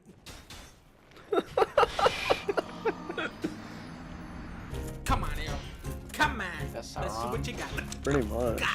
Come on, baby. He's trying to push him off the edge. That's all he's trying to do. Think you can face me? You think I'm... Get the fuck out of here, Harold, and don't you ever try to call me and borrow my Hot Wheels toys I always thought again Donkey because sounded it's like not Andy gonna the happen, Bomb from Harold. Red vs. Blue. Tough enemy. Yeah. Yeah.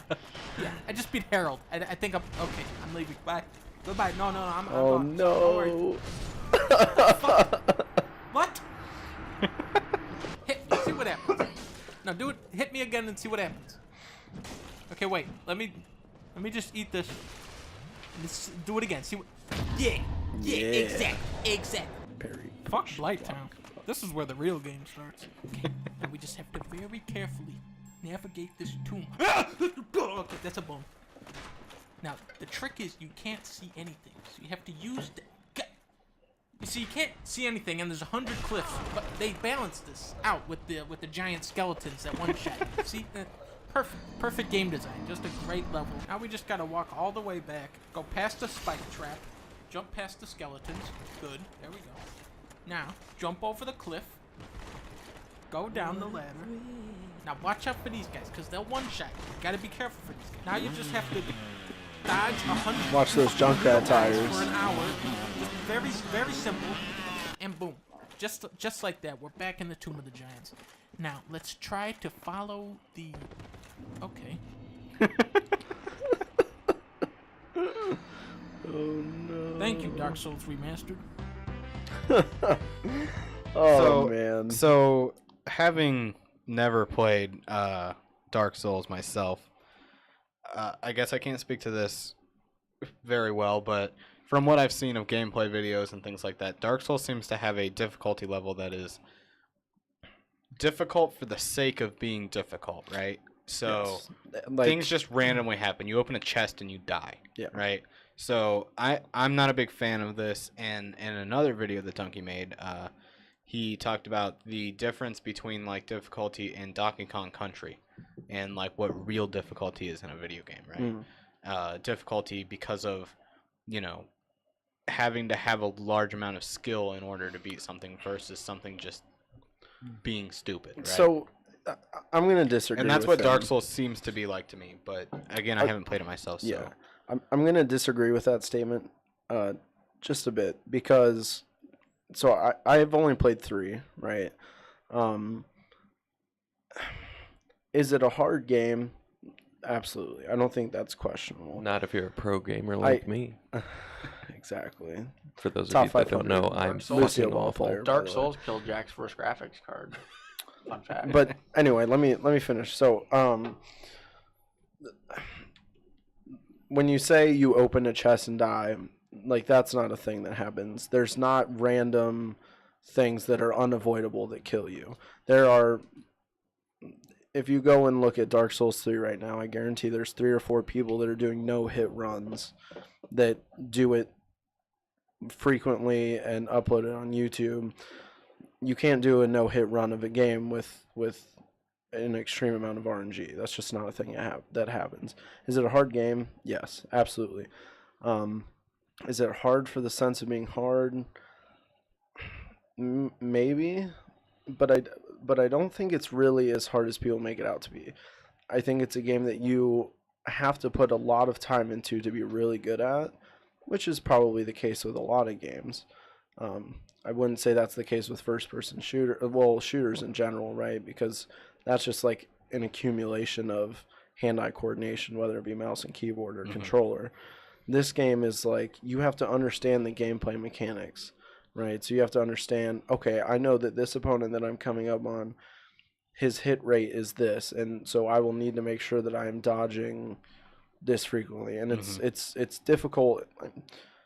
I mean, I think maybe out of the people here, my background in games started from RPGs, right? That's what I first started playing. I played Legends of Legaia on the PS1 was like the first game I ever really remember playing. Like, we had a Sega, and I played all that stuff and whatever. But that was the first game that I really remember playing, and that I still play sometimes today.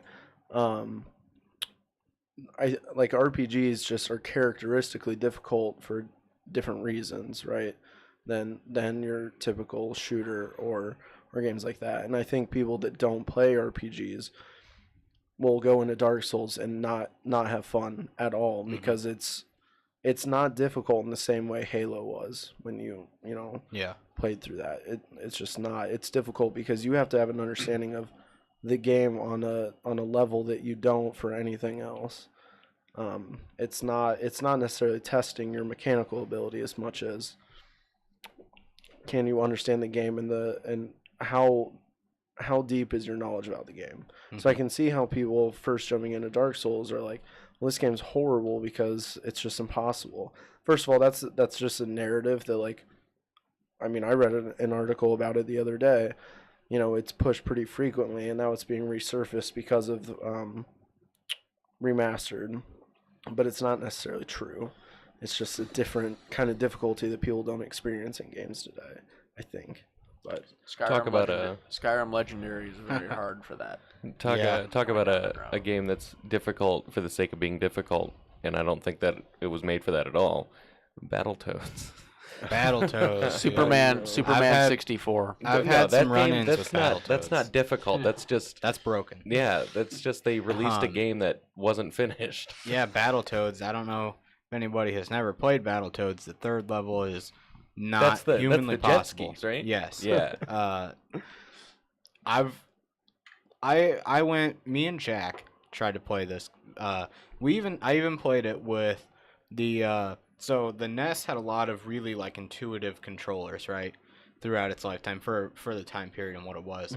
And one of them was a like arcade kind of joystick thing, right? And it had like turbo buttons, and you could like set repeating buttons and stuff, and like macros and all that stuff. Yeah. It was really cool, right? And I even used that, and I tried to this game, that third level. I went for so it's a level where there's like you're on a jet ski type thing, right? And you have to like there's walls that you either have to move to the side to dodge or jump over. To preface, Battletoads is a 2D side scroller. Yeah, for the NES. Right. And it's very hard, and they start coming like as soon as one exits the screen, another obstacle's there. But like the time that you jump and land to when you can jump again the window that you can jump again is very, very narrow to make it past the next obstacle. Things like that. And I went for like 10 minutes on this level. Didn't get to the end. Yeah. Don't know how long it takes to get there, but it's a long time. Yeah. So, and that game was, I'm not hating on Battletoads at all. It was a really fun game. I enjoyed it, but Right, which is why I said difficult. Well, like for the sake of being difficult, and I don't know but that was the intention. That was not the intention. I don't think. Yeah, that's interesting. Yeah, that's kind of funny. I mean, I don't know if it's necessarily a bad thing for a game to just be difficult. Like I enjoy games that are hard, right? I mean, like any game that's hard is hard because they want it to be, right? I understand what that statement means, but like realistically, like for example, when I play like Dragon Age on the highest difficulty, I'm playing on the highest difficulty because I want it to be hard, right? Yeah. That's why they designed it. Is that necessarily the best way to play the game, right? To get the story? Maybe not, right? But you play Halo. It depends what you want out of the game, right? Right, like maybe you didn't play your first shooter on the highest difficulty, right? I've always played everything I've played on the highest difficulty. Okay, well maybe you I don't go for that He's low a difficulty sadist. life. A lot of people say that like the hardest difficulty on a lot of games isn't the best way to play it, right? Which I don't necessarily agree with that, but I think there is, in some cases a best way to play the game. It depends what you want out of it. If you're there for the story, I would agree that that's probably not the best way to experience it. But if you're there for the challenge, well, for an RPG, if you're there for the grind and understanding the mechanics, or if it's like a shooter or fast-paced game, you're there for the mechanical gameplay of it. Right. If that's what you're there for, then I feel like a harder difficulty is the best way to experience it. But if you're there for the story, I would agree that it's probably not. As far as RPGs go, when Mason said that I'm a big Mass Effect fan, the first game in the series that I picked up was, funnily enough, it was Mass Effect 2, because it was the only one that was at GameStop, and I was like, oh, fine, whatever. But you have to, to enjoy everything about Mass Effect 2, you have to play it more than once. And a big thing about what you want from a game, you owe a lot to its replayability. Replay value in a game is extremely, extremely important, especially in a game like Mass Effect 2, when you play through the game to get the story, you play through it again to get the story, but also to accomplish the task of not having your entire team die. Then you can play through it however many times you want. You've unlocked, the insanity mode, which is the hardest difficulty that game has to offer, and that is when you are playing a game not only because you enjoy the story or the characters, but because you want a challenge. Right. Because that game on normal or easy is very simple. Speaking of a challenge, who remembers the airplane mission on Call of Duty 4? The epilogue? Oh yeah. Mile High Club. Yeah. That was not that hard. To do the challenge of beating it in under like a minute or in 40 seconds. Yeah, I'm not talking about just finishing it. I'm talking about doing it on veteran in the time frame to get the achievement. Beating a lot of stuff. World at War was really hard on veteran. Well, World at War. Let me talk about World at War for a minute. You want to talk about game, Call of Duty Grenade, the game? Yeah, I have nightmares of just grenade symbols. That little indicator where you can throw the grenade back. Where normally, normally when there's like one on the screen for the indication, but instead in veteran on Call of Duty World at War, it's here's your grenade indication. There are 6 of them around you. Run. Yeah, and you want to talk about that sniper mission where you got to fight that guy that has a constant Widowmaker ult the whole game? Oh yeah.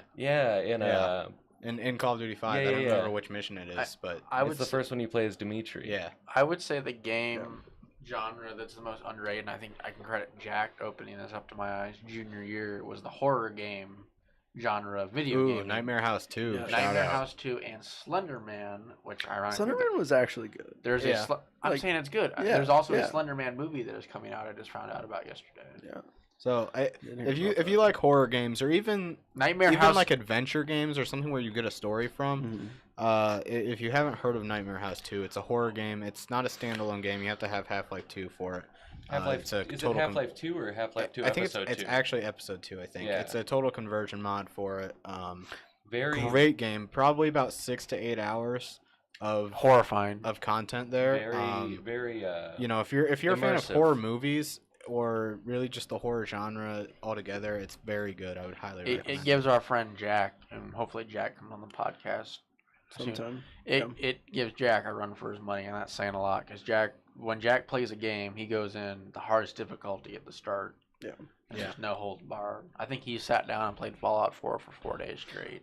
Like 100% horror games are significantly scarier than movies. Oh yes, because you're immersed. Well, yeah, because in it, you're the target. Yes. Yeah. And you're wearing headphones. Unless- headphones yeah. makes everything. So Unless I it's played Nightmare House 2 at like 2 in the morning by myself in the house, all the lights off, headphones on, you know, and there's this point in the game where, you know, I don't really care that much about spoilers here. I don't know, it's not a story spoiler or anything, but there's a point where you fall into a hole and you're walking back and forth. Yeah. There's seemingly nowhere to go, and so you're just walking back and forth. And this is a great design standpoint. What is you this know? So you programming? fall in this hole, and you have there's just you're looking around. You can't find anything. You walk to one end of the tunnel, right? And there's a nothing door. there. There's a door, right? Don't you There jiggle might be a a door, but it's locked or something. Yeah. You can't go anywhere, right? So you mess around there a little bit. You're like, okay, well, maybe there's something at the other end. So you walked into the other end. You're like, there's nothing there. So you like look around for a little bit. You're like, I don't know, maybe I missed something. So you go back down to the other end. And you're like, why did it take me a shorter amount of time to get back here? You don't really realize it because as you go to each end, they're shrinking, right? And eventually you get in this little box. So you start to realize what's happening, and then you're like, okay, well, let's play this out and see what happens. So eventually you get in this little box, and then it stops happening. And you're like, nowhere to go but up. So you look up, and there's just this the character of the antagonist, the villain, whatever you want to right, call it. and it's just right in your face, and it screams. And I'm not kidding. I'm sitting in this room by myself at 3 in the morning. It's dark, no lights on, and I literally I broke a monitor because I literally just my keyboard threw it. Like it was that bad of a jump scare, you know. Yeah, I thought the mannequin part was pretty good. Oh yeah, so there's mannequin. That's a very good, in my opinion, very solid horror trope. Yeah. So that game is not just so a lot of horror games I feel like are just made by jump scares. You know? I think Darren, as part of Impossible Games, what game mode is it called on Doom that you have the worst time Ultra doing? Nightmare? Yeah, dude. Doom, the new Doom in 2016, like that's one of my if you want to talk about what? Sorry, there's a train. Oh. Hey, you might be able to hear it. There's a train outside the No, house. they can definitely hear it. I don't know. It might not get past the noise gate on OBS, but they might be able to hear it. I don't even hear it here. But anyways, Doom, one of my if you want to talk about a well-designed game, Doom is like the new one is one of my favorite games of all time.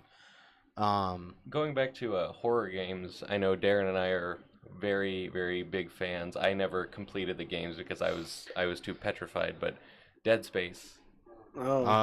See, I never played the second one. I played through the whole first one. Just the first one. I never touched. But it was very good. second or I third. played the first one a lot, and I honestly, it's been so long I can't remember like anything about the story.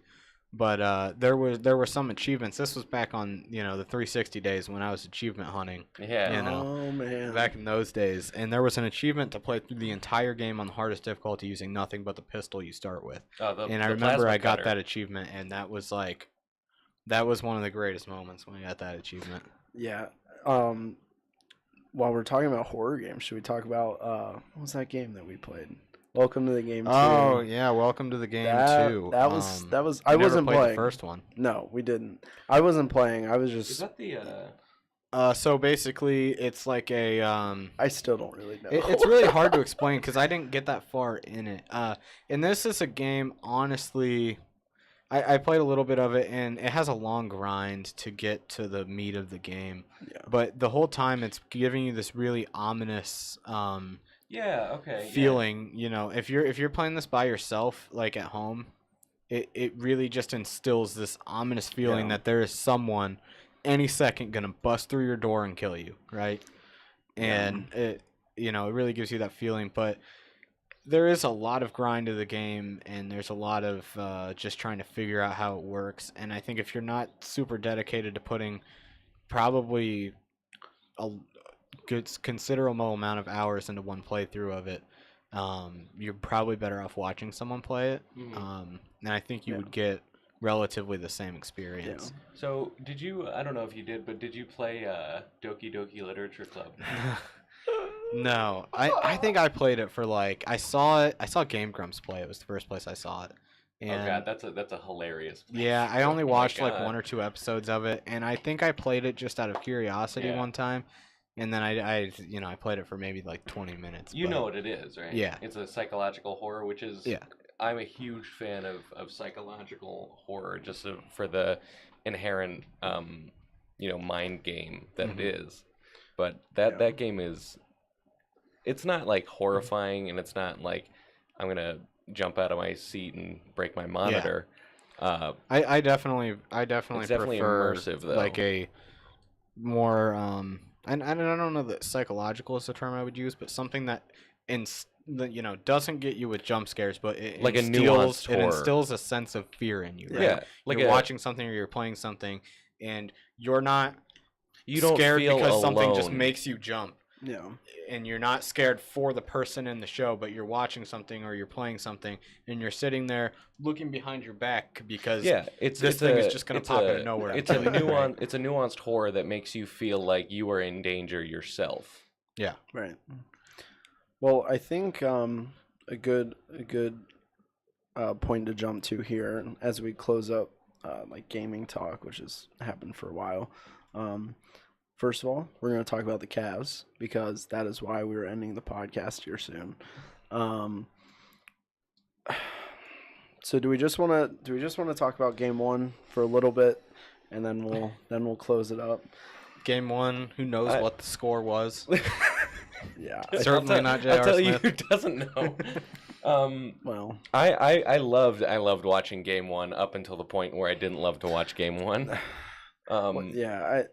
That up until that 4.6 seconds left, 4.7 seconds left, where George Hill missed his second free throw and J.R. Smith got the rebound and thought they were winning. They thought they were playing Overwatch and they decided to throw. I don't.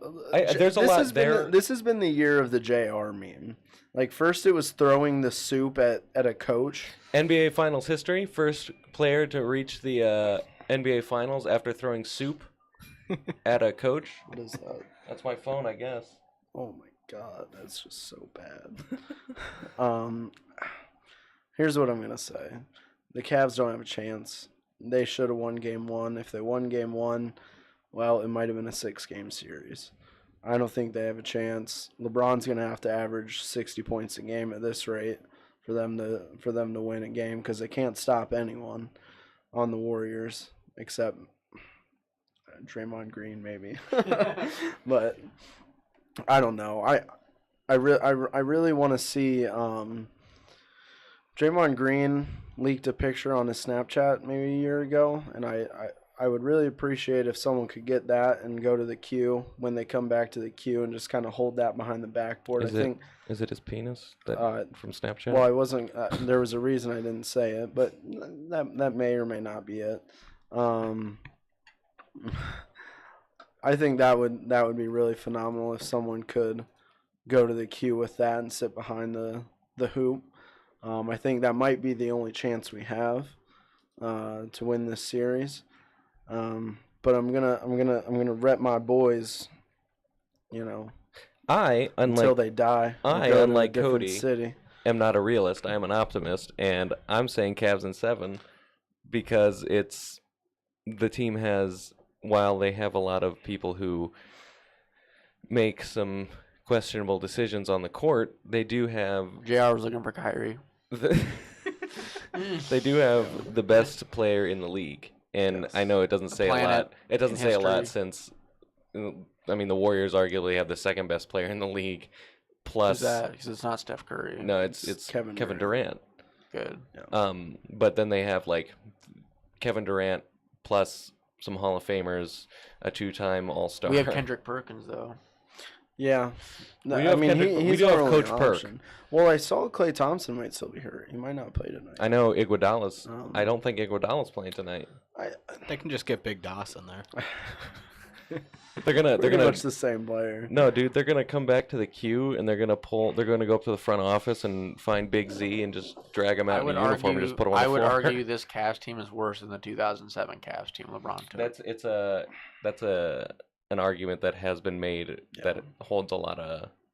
Which is sad because this is not.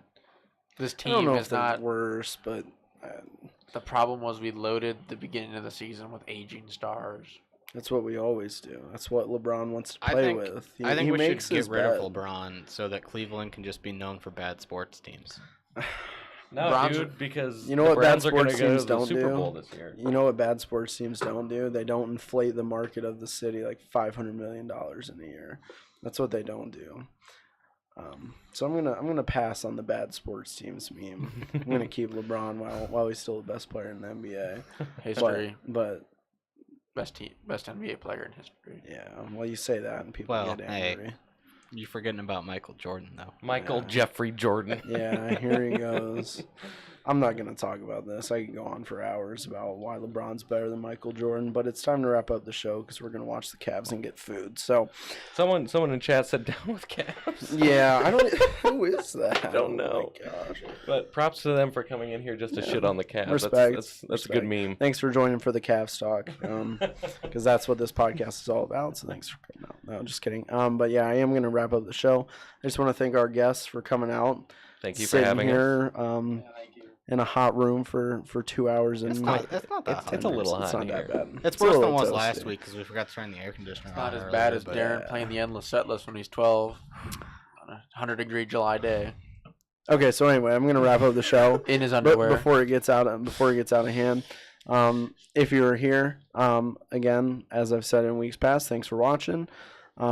We're going to continue to grind on the gather. Hopefully just bringing updates to you guys as they come. Quick, do you want to talk about the plug? Yeah, go for it. So we'll be starting, I don't have a specific date yet or anything. We'll be starting a weekly update probably in the next 2 weeks here. We'll be starting a weekly update separate from the podcast. Don't know what days it'll be on, but about an hour update where we just kind of talk about what we've worked on, what we're going to work on, and what our plans for the future are, and maybe get some feedback along the way. So, and we'll also be at some point, I don't have a time frame on this, we'll be launching a blog for development. We'll post more technical information about the development and our process and everything if anyone's interested in that. Right. And we'll have links to all that stuff when it gets posted on all of the social media, which you can see across the top of your screen there, as well as down below the video. If you're watching this on Twitch with us right now, or you're watching on YouTube, feel free to give us a follow or subscribe to the subreddit, or whatever your platform of choice is. But we hope you enjoyed the podcast, and we hope to see you guys next year again, Sunday at 6. Thanks. Next year. Did you say next Did I say next year? You said next year. Next year, 2019. Catch us back. Let me give this one more try. If you enjoyed the podcast and you're watching on Twitch or YouTube, come back and join us next week at 6 p.m. Eastern Standard Time, and we will be talking about more random stuff once again. So, again, thanks for watching. I hope to catch you guys next week.